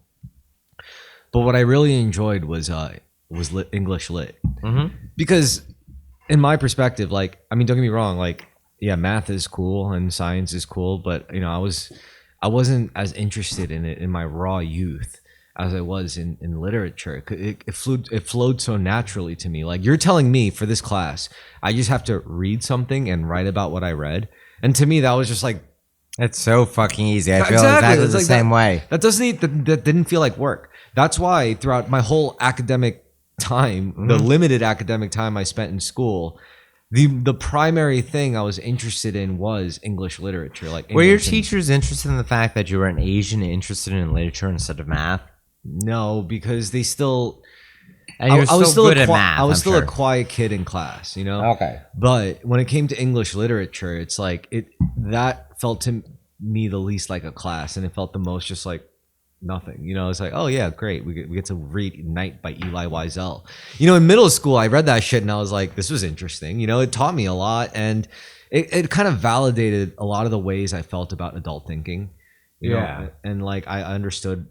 It didn't make me understand anything new, as it just made me feel more comfortable talking with adults. And I'm like, so this is the kind of shit that's on their mind, like human suffering. Like, I was like 13, I recalled, like, so adults just think about like death and killing and suffering all the time. And once I understood that, it became a lot easier for me from a young age to connect with older people, because I realized then and there that the older you get, the more suffering you think about, and the more, you know, darker things you think about. Because I remember as a kid, when I was 13, I just wanted to play video games. But then after like reading the things that my teachers were trying to like shove in my face, I was like, oh, they're just trying to teach me how adults think, and this is what adults think about. And I was able to accept it like really easily, because, you know, as a kid, I dished out suffering virtually through video games, and I received suffering through video games. And my grandma would tell me stories about her suffering, and it wasn't until, I guess, as a older teen, when I experienced some heavy forms of suffering, that's when I was like, okay, there's more to this. You know, like, but you know, I was able to contextualize it easily from a young age, from like the interest in language and like interpreting the words that are said to me, because my like aunts and my dad even, and you know, they were, every time they needed me to learn a lesson, they would be like, listen to the words I'm saying, or they would say things like, think before you act. And the words used to just wash over my head until I was like, I don't know, like 12, 13, and I realized what they were saying to me, and it just stuck. Before I hated it, I was like, I remember it because I begrudgingly think about it, you know. At that age, I was like, ugh, you know, like, think before you act, ugh. But you know, I look back and I'm grateful for it, because I realize like a lot of my peers are lacking that kind of influence, or that past influence.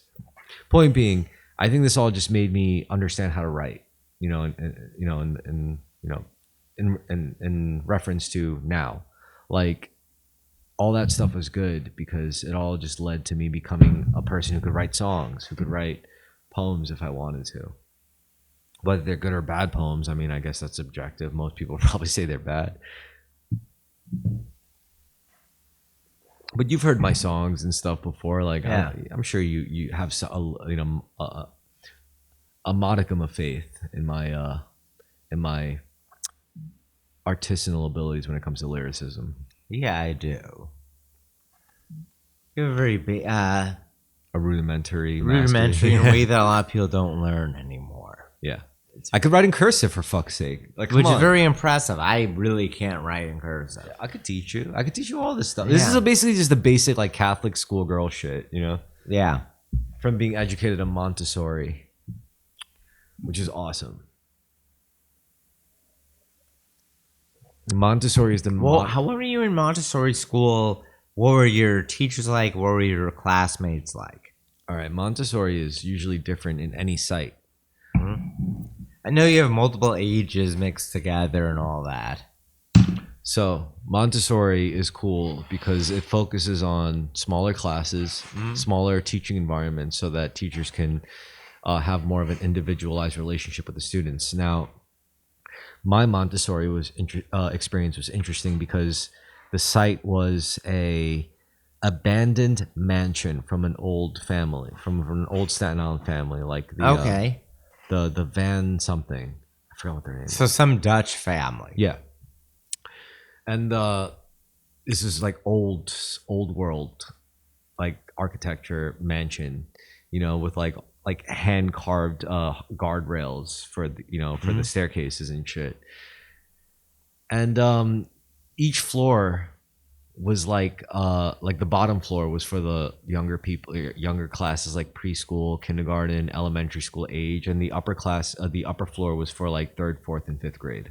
Yeah. And then 6th grade is where you would obviously move on to intermediate school, and that's when I moved on to public school.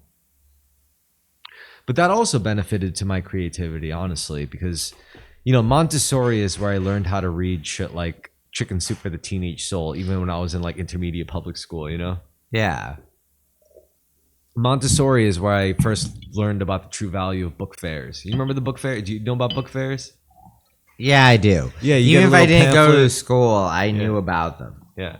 You get the little pamphlet, your parents cross out the books you want, and then you get the books, and then at night when you come home from school after you do your homework, your parents could read them to you. It was a good system, honestly. There's a lot about like earnest 90s elementary, like primary education that I really appreciate that I went through, and I think I had a really good experience growing up. Even to the modern age. I didn't even like kindergarten, 1st grade. What I experienced, even though I found it terrible at the I was homeschooled in part because I was so I was like moody and edgy like a teenager at age 7. You're too smart for your own good. Which happens a I lot. was prematurely an adolescent, and then I stayed an adolescent too long. But my father pulled me out because I was just too abrasive. Not even abrasive. Well, that's how I ended up in Montessori. I was at Staten Island Academy, which is like a very prestigious school locally. And then because I acted out there, like beating up kids, I ended up in Montessori, where I didn't beat up kids because I liked everyone there.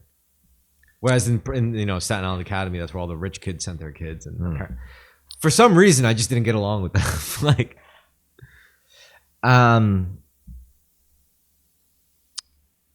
yeah, I didn't get well, everyone liked me, and I didn't like anyone in school. I think my dad also wanted to protect other kids from me because a bunch of people really liked me, and I was kind then cruel to them and behaving in like psychologically manipulative ways at a young age. I think what my family did is like my dad and his sisters, they all went to Korean school up until a certain point. Yeah.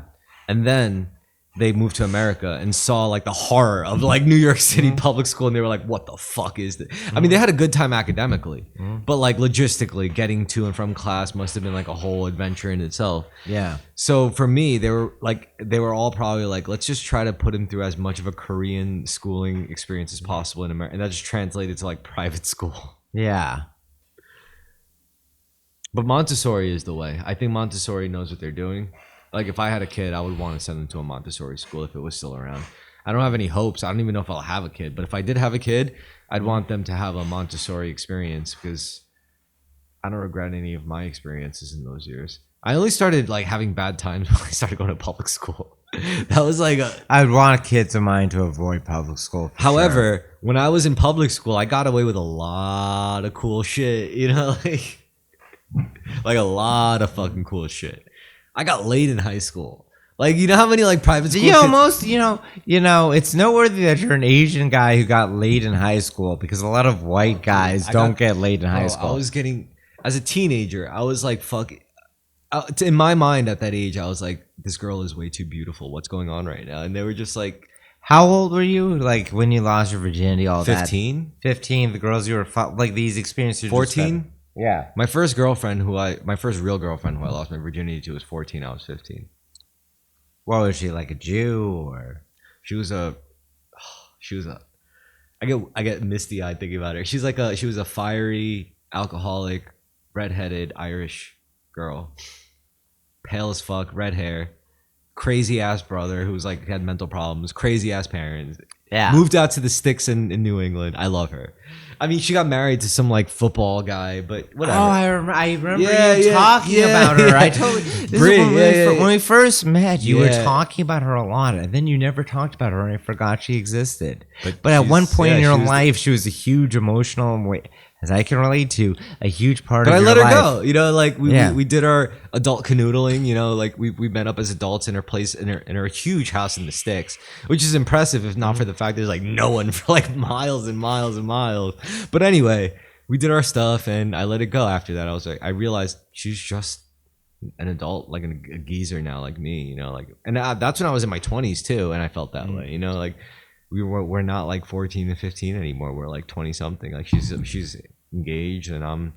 It's like the ending of Lolita. Yeah. Well, wait, I don't know about that. She was only a year younger than me, man. No, but the same thing of like when Humbert runs into Lolita 10 years down the line, instead of being 12 or 13 or 14, she's like 24 and pregnant. Oh, like an actual grown up, yeah. Yeah, he's like just disgusted with her.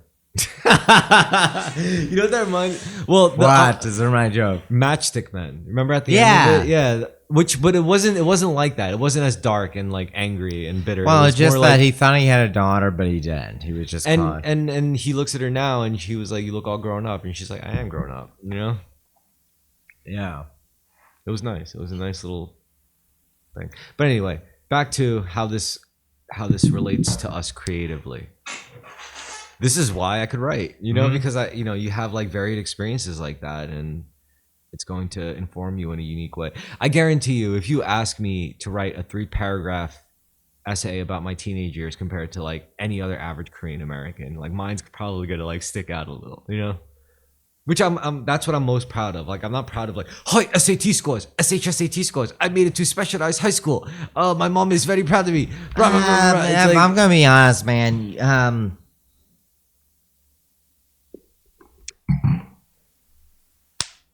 You're a very cool guy, and a lot of Asian Americans probably feel. Wait, tell me if I'm wrong about this. Do you meet other Asian American guys who hate you and they're deeply insecure and resentful of you? I used to, but not anymore. What was that like? Give me the circumstance. It was like all you don't meet them anymore. All the Asian American guys I meet are like at the dojo, and they're like, but they're younger. They're like in their early 20s because they're like, you know, they're essentially kids to me.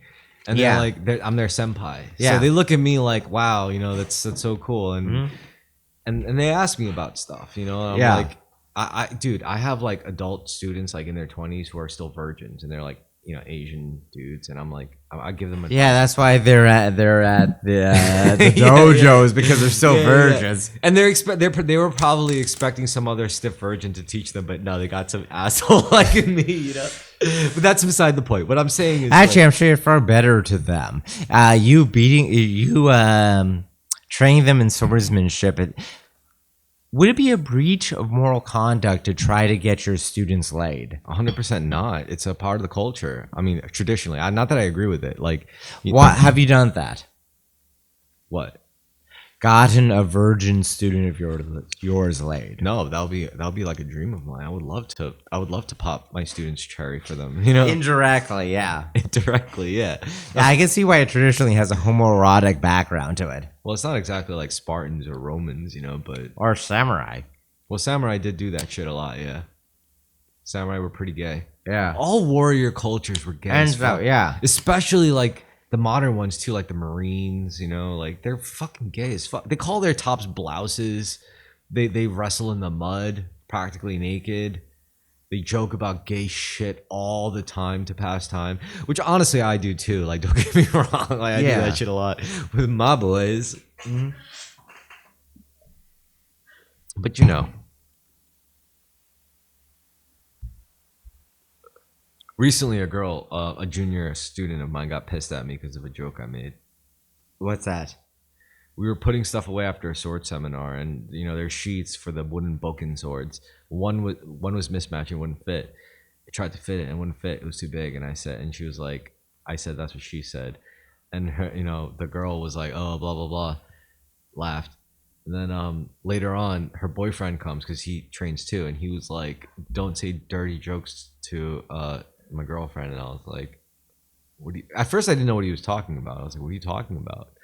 And then he was like, just now. I was like, oh. And then I was like, I'm sorry. But I was like, come on, give me a hug. I'm sorry, man. I apologize and everything. And then I texted her too and I apologized. Yeah. But then the whole thing was, I thought that was really funny because like, there's like guys in the dojo that I make like way worse jokes with. And I'm like, I thought that was pretty funny. This is what you get for having a mixed sex environment. Yeah, it's okay. Yeah, you're right. It's like, I'm not even saying this as a bad thing universally. It's good. First of all, I just want to say I don't feel resentful about it. I just thought that was interesting, you know, because I've had many interactions like that. Yeah. The evaporation. Like, well, you know, this brings us around to secret societies. What if the biggest appeal of secret societies is you can go to a place and there are no bitches? You know, I'll join the Illuminati, the Freemasons, just to get away from women. Yeah. No, it was literally funny because I remember being like in the locker room in the underwear with dudes making dick jokes, and then she gets underwear. I've been like naked. You know, it's funny. I'm like I'm fine with being naked around other men. No homo. Yeah, me too. I mean, I don't give a shit. Yeah, a lot of guys, millennial guys, Zoomer guys, totally really uncomfortable. No, I don't give a shit. Yeah, I think it's an American thing. Because like as a Asian, I've been in like American. I was literally in bathhouse. I've seen like big, huge guys with like microscopic dicks, and I saw like old geezers with like long hanging dongs, and I was like, it's really like that, you know? Like I was it's a generational thing. American boomers would go out like that, like me and my dad. I've seen my dad naked and vice versa. Yeah, I definitely see my dad naked. I don't give a shit. Public showers, they were ending when I was a kid, but I had no issue with them, and other kids my age would. Yeah. I mean, even at a local YMCA, you would still see like your random like colored person like being butt naked in the showers, like no one says anything, you know, because at a YMCA, usually people are culturally diverse enough, especially in a city like and gay enough, especially in a city like New York City. Yeah.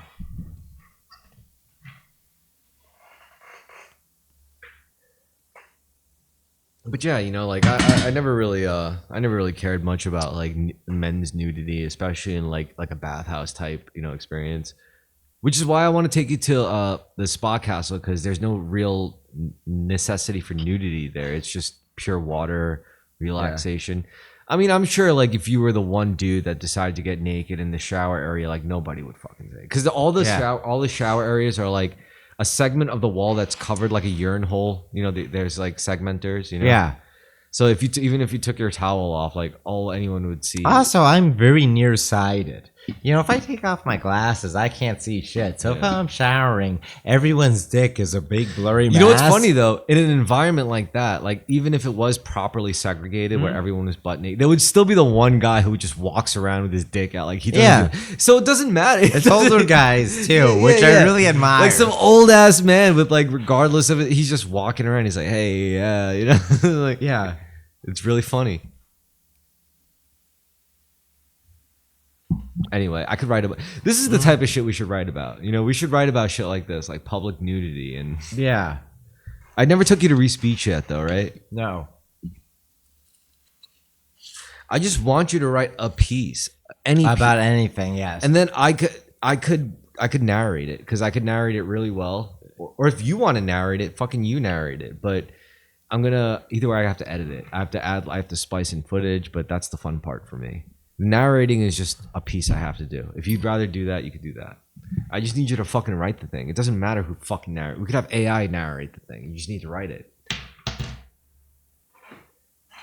Although in the time when now people are just getting AI to write things and narrate it, I think it would be very novel if you wrote something and I narrated, or if I wrote something you narrated, or if you wrote something you narrated, if I wrote something. The thing is, like, yeah, you just feed it into an AI, it could generate images for it. I think that's the only reason why people pay attention. Anyone even pays attention to me on Facebook, like whether it's like one person, even it's because I write the things I do, and I don't reference AI for it. I just write from raw experience, which in an age where AI and reference technology becomes more sophisticated, raw experience becomes more novel, and that's what I have in abundance, in spades. So do you, I wager. So bank more on that. Don't bank more on like institutional prestige or intellectual leverage. Bank more on your crazy raw experiences of being a weirdo. That's what I do.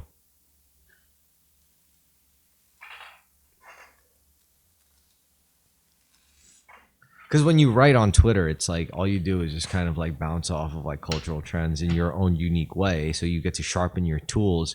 You just don't. I don't think about it as lasting. It's all very ephemeral. So then do something more lasting. Write something more lasting. Do it with Terrorisk. I mean, all right, I'll say this.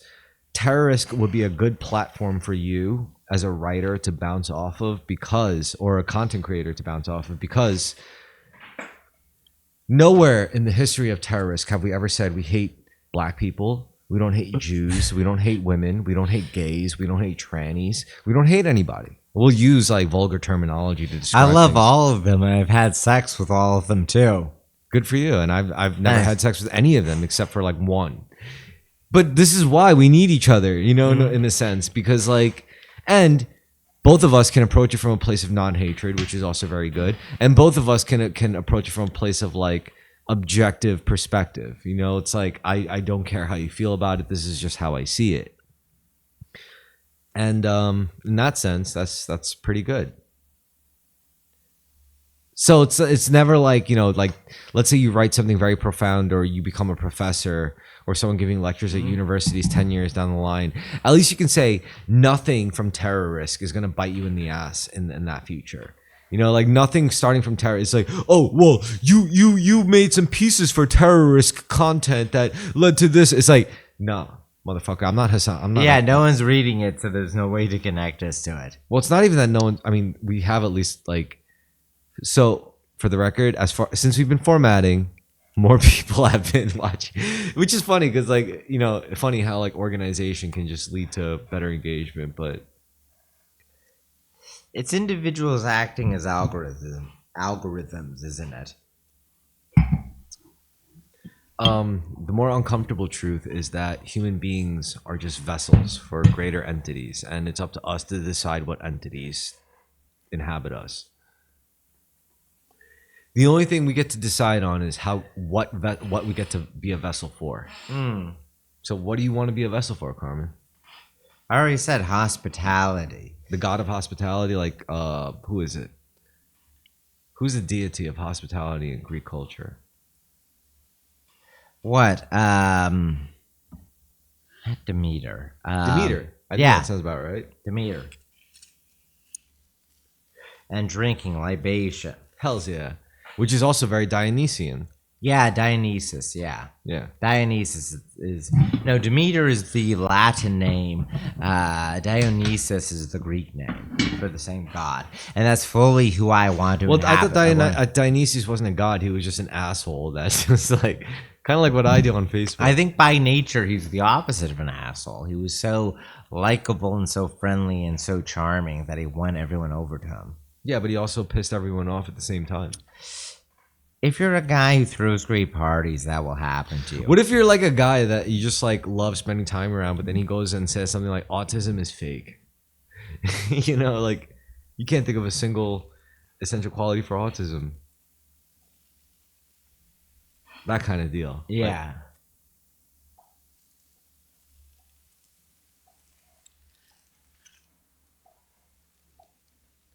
Like how dare you? I'm a very Dionysian figure. I don't want to think of myself as Apollonian or Dionysian. I want to think of myself as like kind of a in between. Yeah.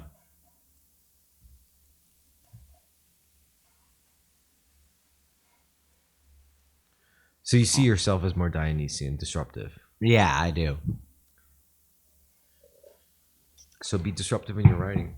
You know what? I'm gonna do. You know what? I'm gonna resolve to do like 40% of your job for you. Okay. I'm gonna provide a boilerplate Mhm. where you could write about anything you want, but if you do it in this format, it'll be good. Okay.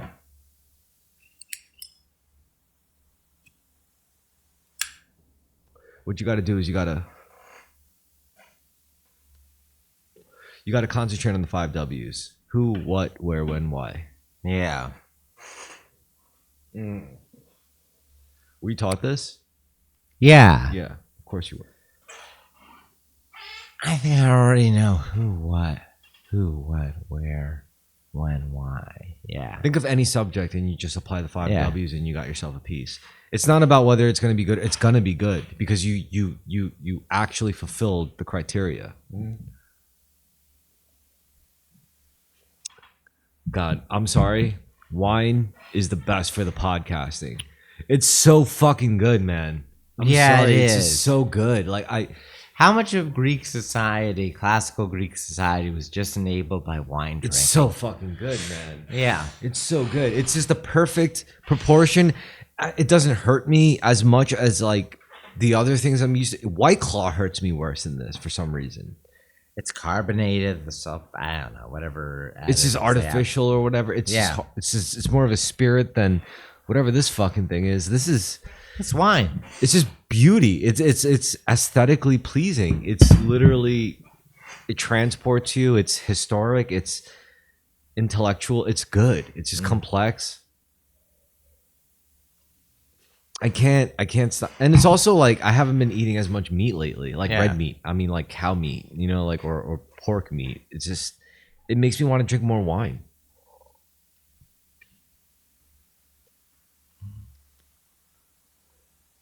Like I go to a bar, it's like what am I gonna do? Drink a shot, something neat, drink a beer. It's like I don't want that. I'd rather just crack a nice bottle of wine and like commit to it, you know?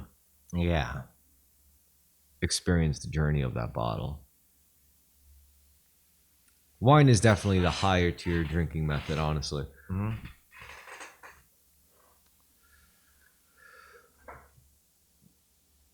I never knew this about wine.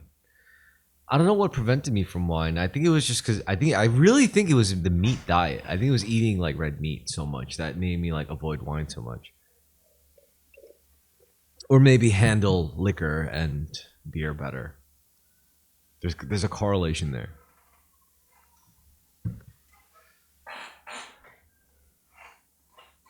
I think as a vegetarian or a vegan, if you want to get drunk, you're better off with wine. Yeah, I mean, none of them involve animal products except mead, but What about Jaeger? Jägermeister is an Amaro, so it's like a blend of 26 secret roots and herbs and botanicals. What about That- deer blood? I don't know if that can be fermented, but if you're a vegan, everything except mead is available. What if you're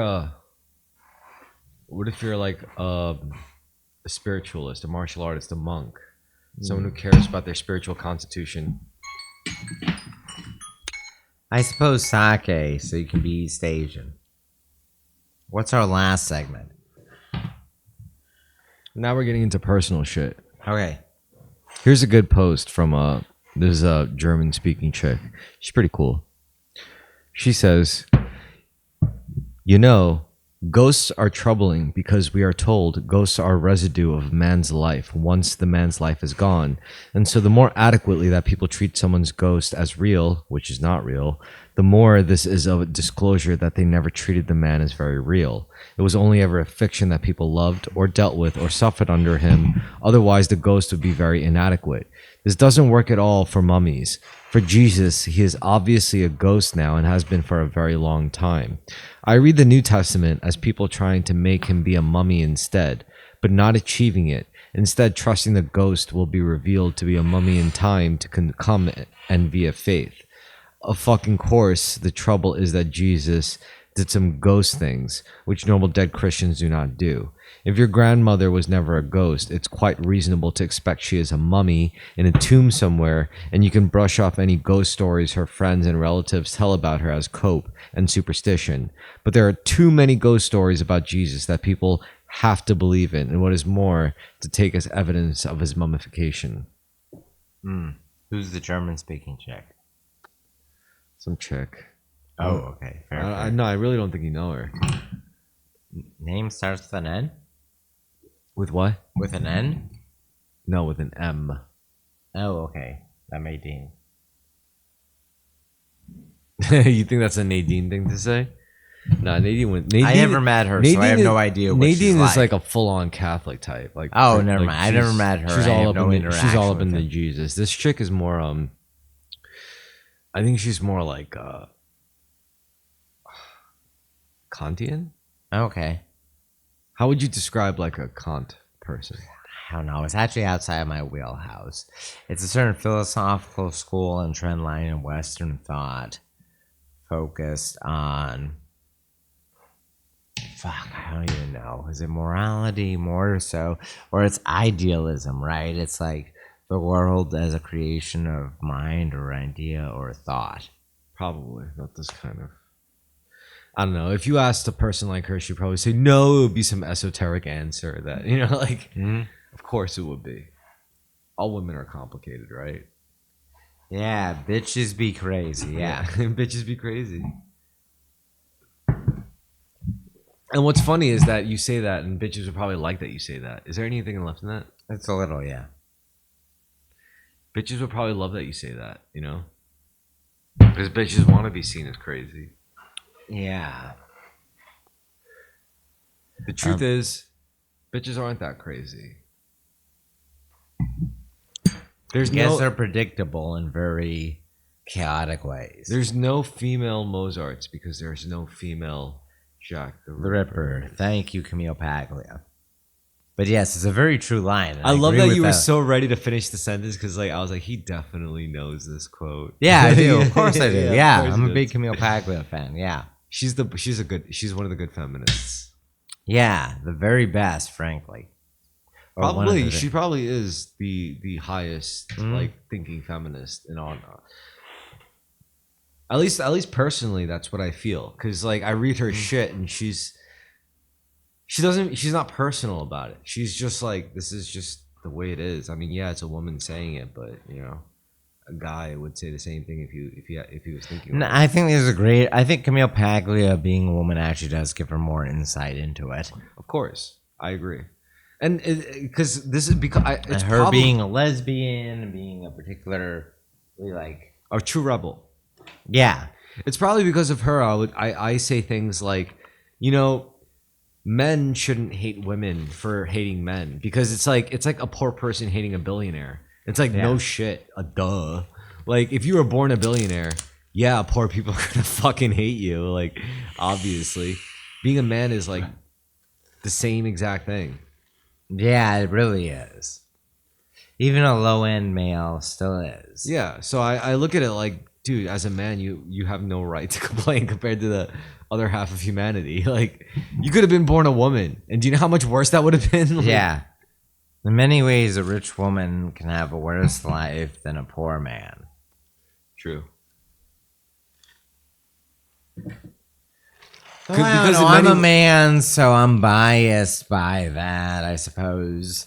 No, I look at it through a sympathetic lens. I agree. I think women, the life of women is pretty dark, melancholy. Pretty sucky. You know, in our modern society where women are not being raped all the time or tightly controlled as commodities. Because I'm sorry, like when I practice gratitude, you know, I'm a big gratitude guy. Yeah. So when I consciously practice gratitude, one of the biggest things that comes up immediately is I'm thankful that I'm a man. Yeah, same. And that allows me to be more sympathetic to women. Yeah. You know, that allows me to like, I don't care if a woman makes my life harder. Like, there's no need to dude, make I've her met life a bunch harder. of women. A bunch of women who don't think that being a man is that much bigger. Of course, advantage. that's their mistake, though. That's a mistake. The ones that stuck out to me were the ones who said, I know men have these homicidal urges, which I don't have, or these deranged. They were very happy with not being They were very happy with not being Jack the Ripper. If that makes sense. Yeah, but they'll always be upset about not being Mozart. If that makes sense.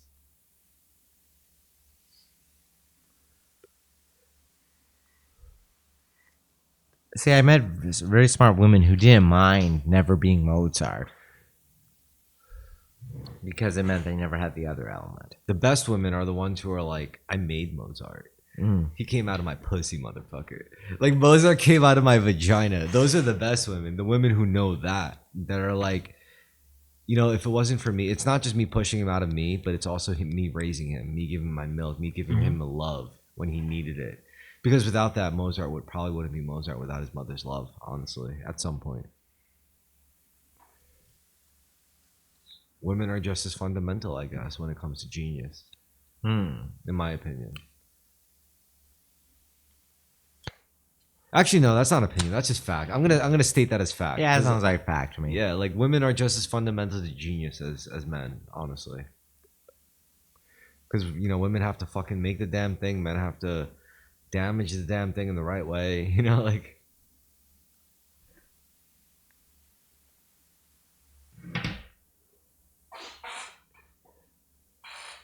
I was saying before how, like, crafting a good, useful, well-rounded individual is hard.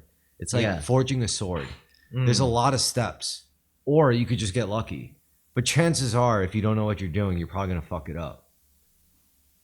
Yeah. Like, whether it's crafting yourself or trying to craft another individual, you have to follow protocol. Which is what ritual is for, which is what holy text is for, scripture is for, religion, spirituality. Actually, I shouldn't say religion. I don't think religion is for. I think religion is more about control. I'm sorry I said it. Religion is about control. But when it comes to, like, you know, more like metaphysical acknowledgement of like different dimensions of self, that's different. You know, that's not, I think for a lot of people that is religion. yeah, but with religion, it's more about controlling the consciousness of others, whereas with what I'm talking about, it's more about controlling your own consciousness. I think for a lot of people throughout human history, it was more about controlling their own consciousness. I'm not sure if that's true, but I feel like it might be. I think that's what it's supposed to be about. Like, even Catholicism is supposed to ultimately be about control. Islam is supposed to be about controlling your own consciousness, because a lot of, like, these religious people focus so much on what other people are doing. What they don't understand is they have no right to judge others unless they acknowledge their, you know, their own relationship with the Ten Commandments, for example. Like, I'm sorry, have you ever killed a man? If you've killed a man, then you're gonna have to, like, not judge other people who kill people. Like, it's like, I'm sorry, have you ever committed adultery? Well, you're not gonna be able to, you know, judge others who've committed adultery. You can understand them, and you could, like, criticize their perspective, but you can't judge them. You know, you can only judge if you've never done these things, and most humans have done all these things, except, you know, like killing people. Like, that's a little extreme. Yeah, that's true. Perhaps at one time it wasn't that extreme. Killing? Yeah. Of course not. Killing is actually pretty natural, in my opinion. I think, like, to kill a man, like, if you as a person told me you killed a guy, I wouldn't immediately be put off. I would immediately ask, like, under what context did you kill this man? But, like, So you think in the past killing someone was just a lot more common? I feel like it was. Killing someone now isn't even that uncommon. It's kind of an illusion. Like, the idea that, oh, killing is wrong and you're just like, you're irredeemable if you've ever killed someone. That's kind of like sheep thinking, honestly. I feel like, I mean, I think that way. I think that way. No, though, because like I felt for a long time that in the past, throughout much of human history, I mean, it wasn't like the majority of people had killed someone, but like maybe like 20% of people had. I don't know if that's true, but It's not more like whether you killed someone or not. It's like if you do kill someone, you did good because that means that your mother didn't get raped. That means your sister yeah. didn't get raped. That means your daughter didn't get raped or taken for slavery, like slavery trade.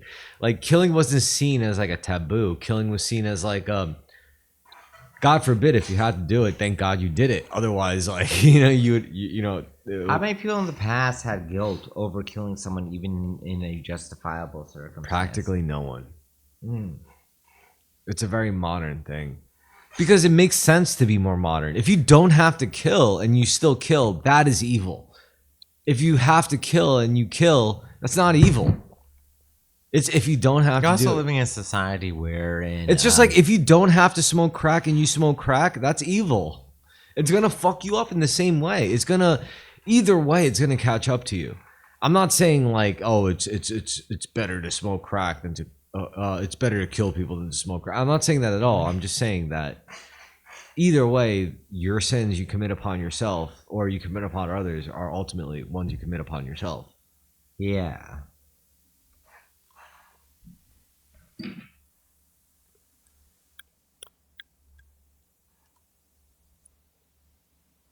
It's the same with eating meat for me. Like Mm. if I have enemies to defeat, if I have things to conquer, yeah, I'll eat meat. But right now, I have no enemies that I feel like I want to kill. Hopefully, never. And I have nothing I want to conquer. Hopefully, never. I don't want to fucking change the world. In fact, I just want to fight harder to keep the world as it is. I want to stop people who want to change the world. I want to kill people who want to change the world. I'm sorry, I do. I know there's a lot of people that think they're like Christ because of their vision for the world that they have, but I think those people end up doing the most evil. Yeah, I agree. I've always had a strong aversion to said personalities. Like it's not about changing the world, Snake. It's about doing our best, leaving it the way it is.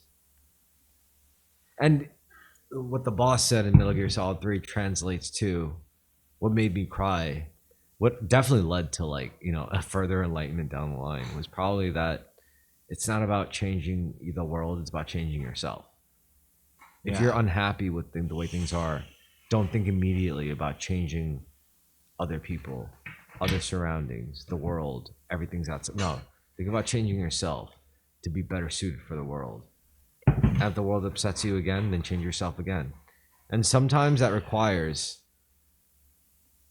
conflicting with the external, but it's not about the external, it's about yourself, is what I have to say. Mm.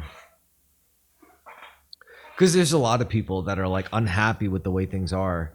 And then what if they succeed in the way things are, but they're still the same person, and somehow the way they are as the same person makes things still bad? It's because they looked at the wrong thing. And then there's other cases where the opposite is true, like they blame themselves when it was other people's fault. But still, it's still about changing the self. It's about changing your perspective to understand that it's not your fault and it's their fault, and to kill them. Like it's always about the self. This is why I think like reality is downstream from consciousness. I think consciousness is fundamental. More than our brains. There's literally there have been actual cases where a guy's brain has been like fractionally liquefied and yet it was still functional. I really do think consciousness is more fundamental than the body. Yeah, I think that seems reasonable to say. A lot of people That's like a property of matter. A lot of people fight tooth and nail against that perspective because once they take a second to consider it, they'll be like, it seems inevitable to lead to theism. It doesn't have to. It could lead to holism. Yeah. That's a good one, right? It's not about theism, it's about holism. It's not about becoming theistic or atheistic. It's about becoming whole. And it's different than holism, which is worshiping sex, worshiping the whole. No, that's just atheism. Yeah. Atheism really is just carnal pleasure, like incarnate.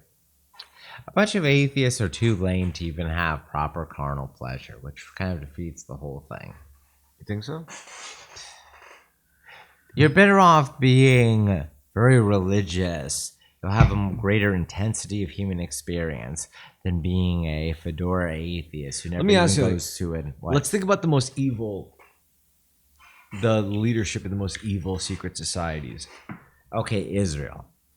Well, I'm saying, like, do you think they're actually theistic, or do you think they're actually theistic? Like, do you think they do these evil deeds thinking, like, ultimately I'm going to get closer to God this way? Or do you think it's like, haha, these people think that God is real and I'm going to exploit that? I guess that my assumption would be that they're theistic Satanists.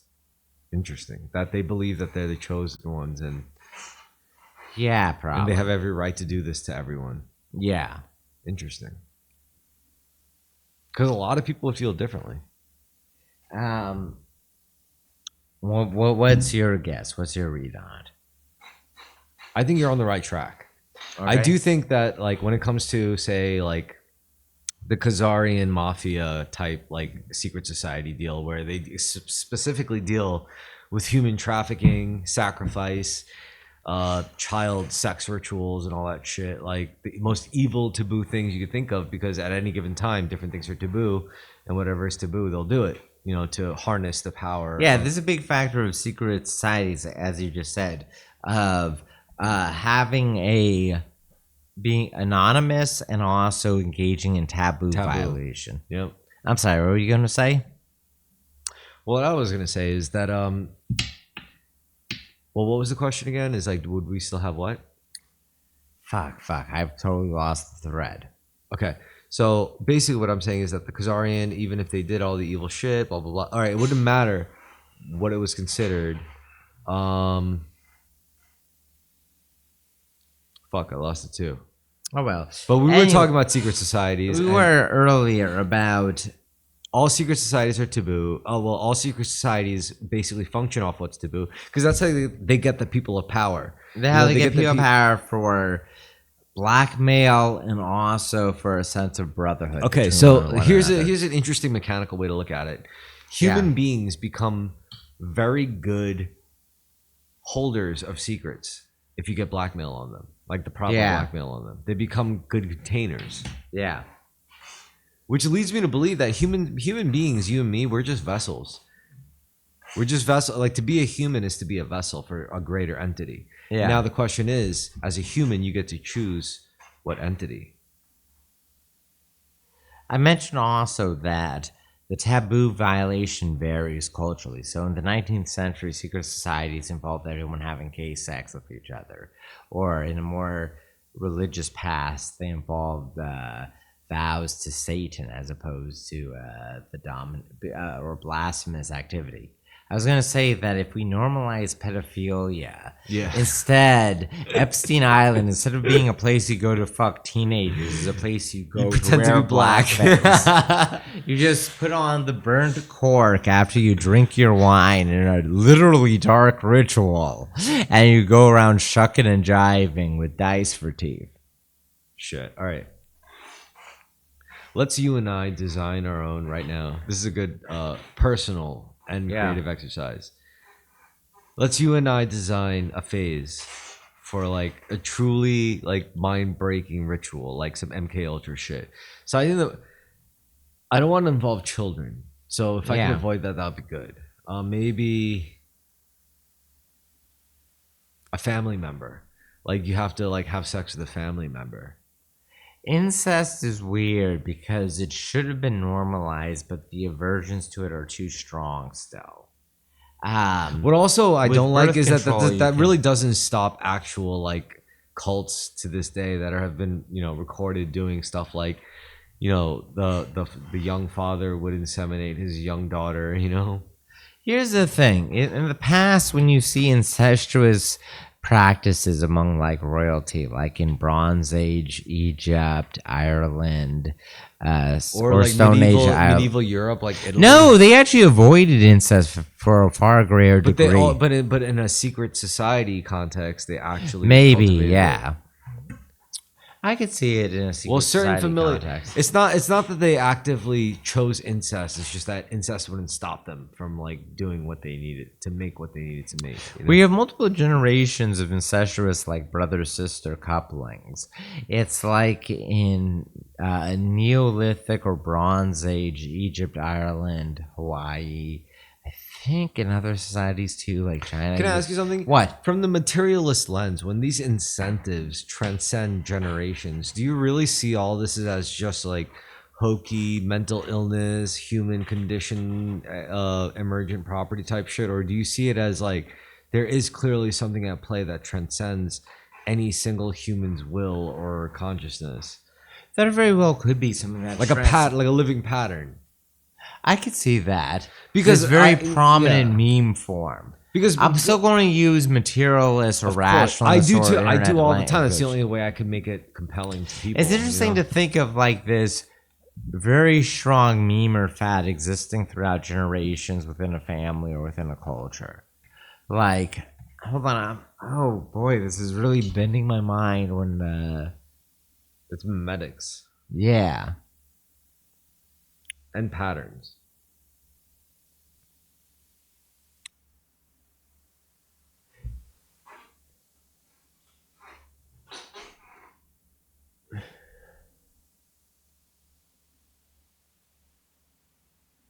Patterns are everything, dude. Yeah. They are the spirits and demons that the ancients talk about. Every time they reference the others, they're talking about patterns. That's Yeah. patterns, quote unquote patterns, is the word that our modern contextualization can put it, honestly. But that's what we're discussing when we talk about A, intelligence, mechanical intelligence, IQ, it's pattern recognition. B, when it comes to spiritual power. Or animal husbandry, I guess the basics of selective breeding. And patterns, when you don't get caught up in any one specific pattern, you realize the dynamic of patterns as a concept, how powerful it is, how fundamental it is, and how intentional it is. It is God. This is why mathematicians, when they get to their extremes in their craft, they become religious or theocratic or spiritual. Because no matter how chaotic things may seem, there's always order to counteract it, and that alone. Even as an atheist, you would still follow cause and effect, correct? Therefore, Yeah. your God is cause and effect. That's a God.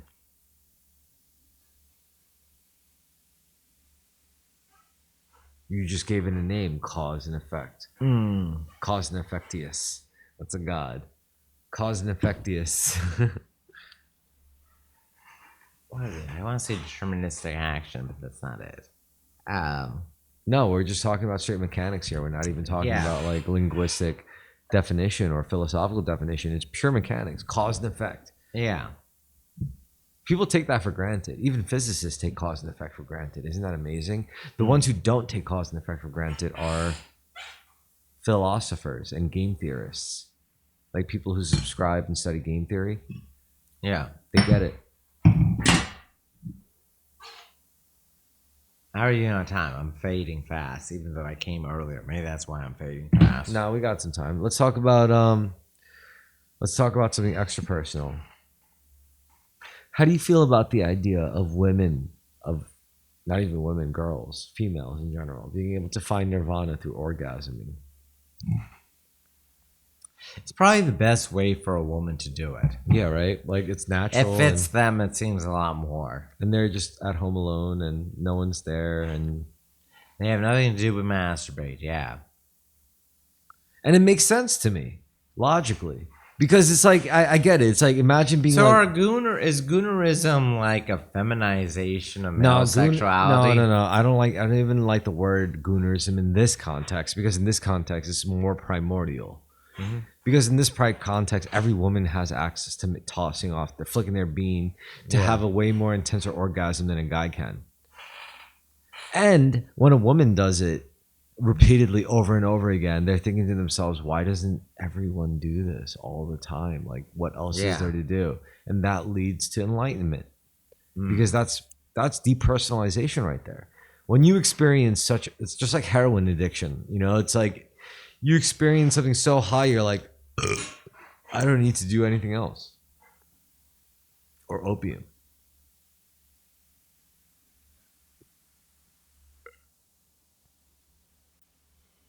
Makes sense. Yeah, it does.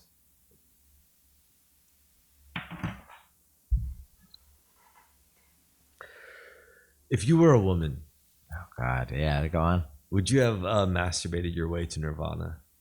Probably, I'd probably be a goon at it if I would be a goon at it if I was a woman. Would you figure out all the most scientific ways to experience tossing the bean? Probably would experiment more than many women. I would have a series of big relationships, but I would be if I was a woman, I would be a serial monogamist. What's your favorite woman? Oh, sorry, your favorite movie about the female orgasm?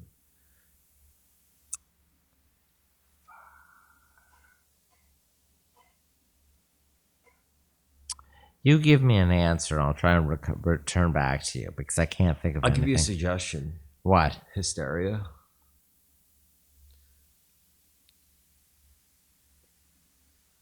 Yeah, I suppose. Oh, A Dangerous Method. What's that about? It's about Young and Freud's relationship with the woman they're both trying to fuck. It's a good movie idea. Yeah, A Dangerous Method. And it's about the relationship, the mentor relationship between Freud and Jung. What's your favorite movie about like themes surrounding sex? Wait, first of all, I want to preface this by saying I never saw Eyes Wide Shut. I thought shows are really good. Maybe Crash, though it's my favorite book about sex. I heard about that with the car crash and the guy gets addicted to the sexual. Yeah, car crash. it's funny because a very different Crash won Best Picture in like 2004. That Crash was about racism in LA. Yeah, I saw that movie. Yeah, I it sucks. saw that movie. It does suck. It does suck. Whereas And it's not not enough as action. If they added a little bit more action, that would have been a good movie. yeah. Or a little less emotional The shit. Crash about car crash fetishes. The movie's good, but it's still not as good. The book is far better about You know what one of my favorite movies is? what? When it comes to racial and sexuality tensions, What? storytelling. Oh yeah, storytelling is good. With that scene with Selma Blair and her Yeah. black college professor. Or Mississippi Masala. Yeah. But yeah. I gotta get with a Muslim chick. That'd be very interesting, yeah. You getting with a Long Island, Staten Island, Jersey style, Italified Muslim. Arab or Berber woman seems very fitting.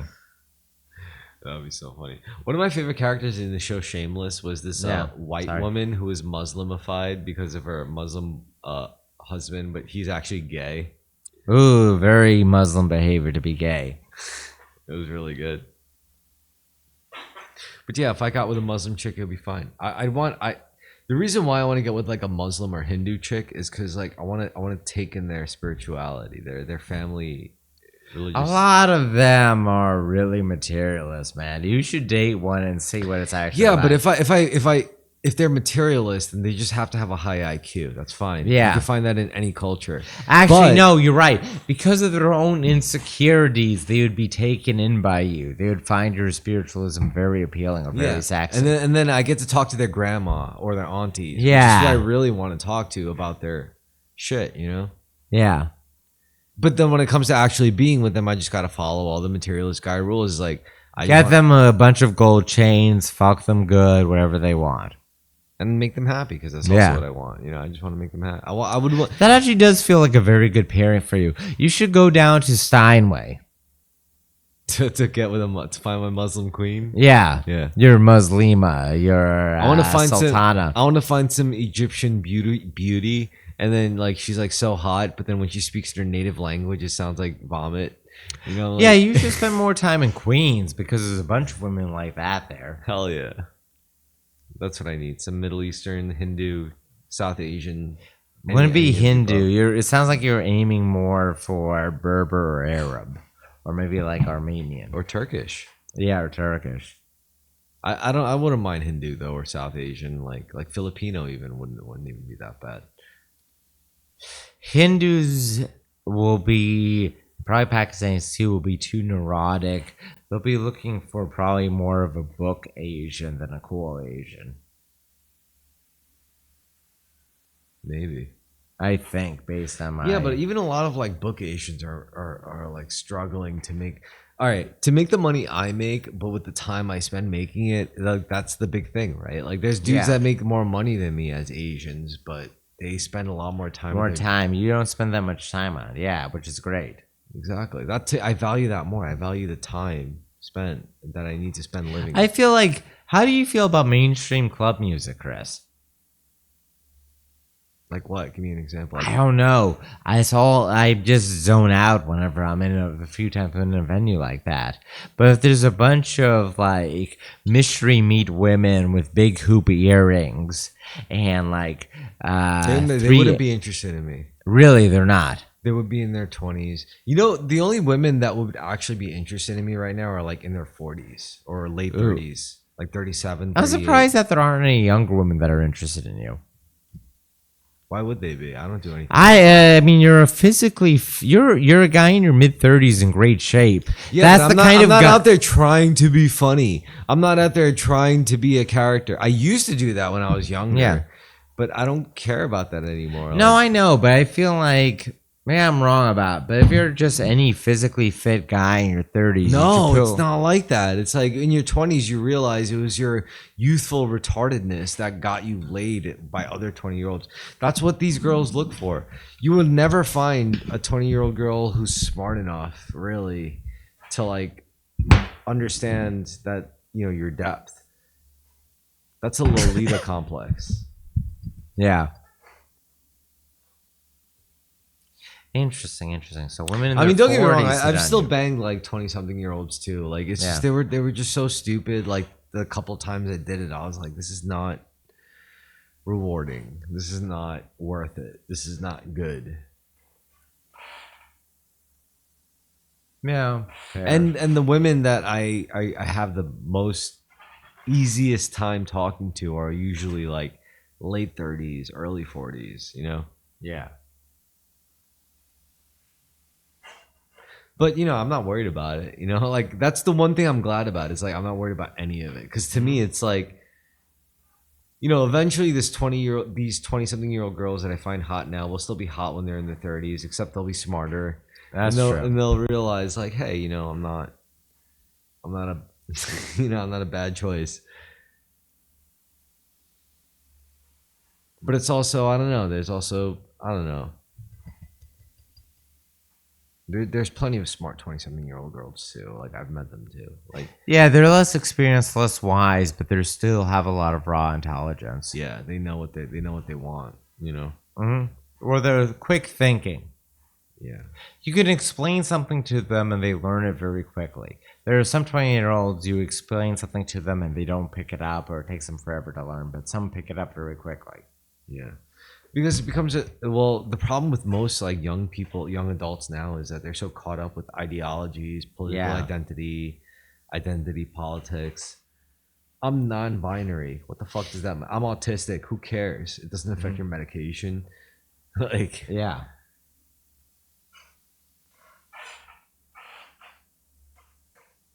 autism is all right. So there's three identities that are at an existential point. It's Jewish, trans, and autistic. Yeah, go on. These are three identities that are at an existential threat. Like getting to a point where we're just not going to take them seriously anymore. It's like if you're gonna be like trans, autistic, or Jewish, it's like, oh, you're an indigo child. Okay, Trans, autistic, Jewish. You just described a very sexy AFAB. but you know what I mean. Like, it's, Yeah. if that's what it all Assigned boils- female yeah. at birth. But That's yeah. all it means. Then okay, there's nothing.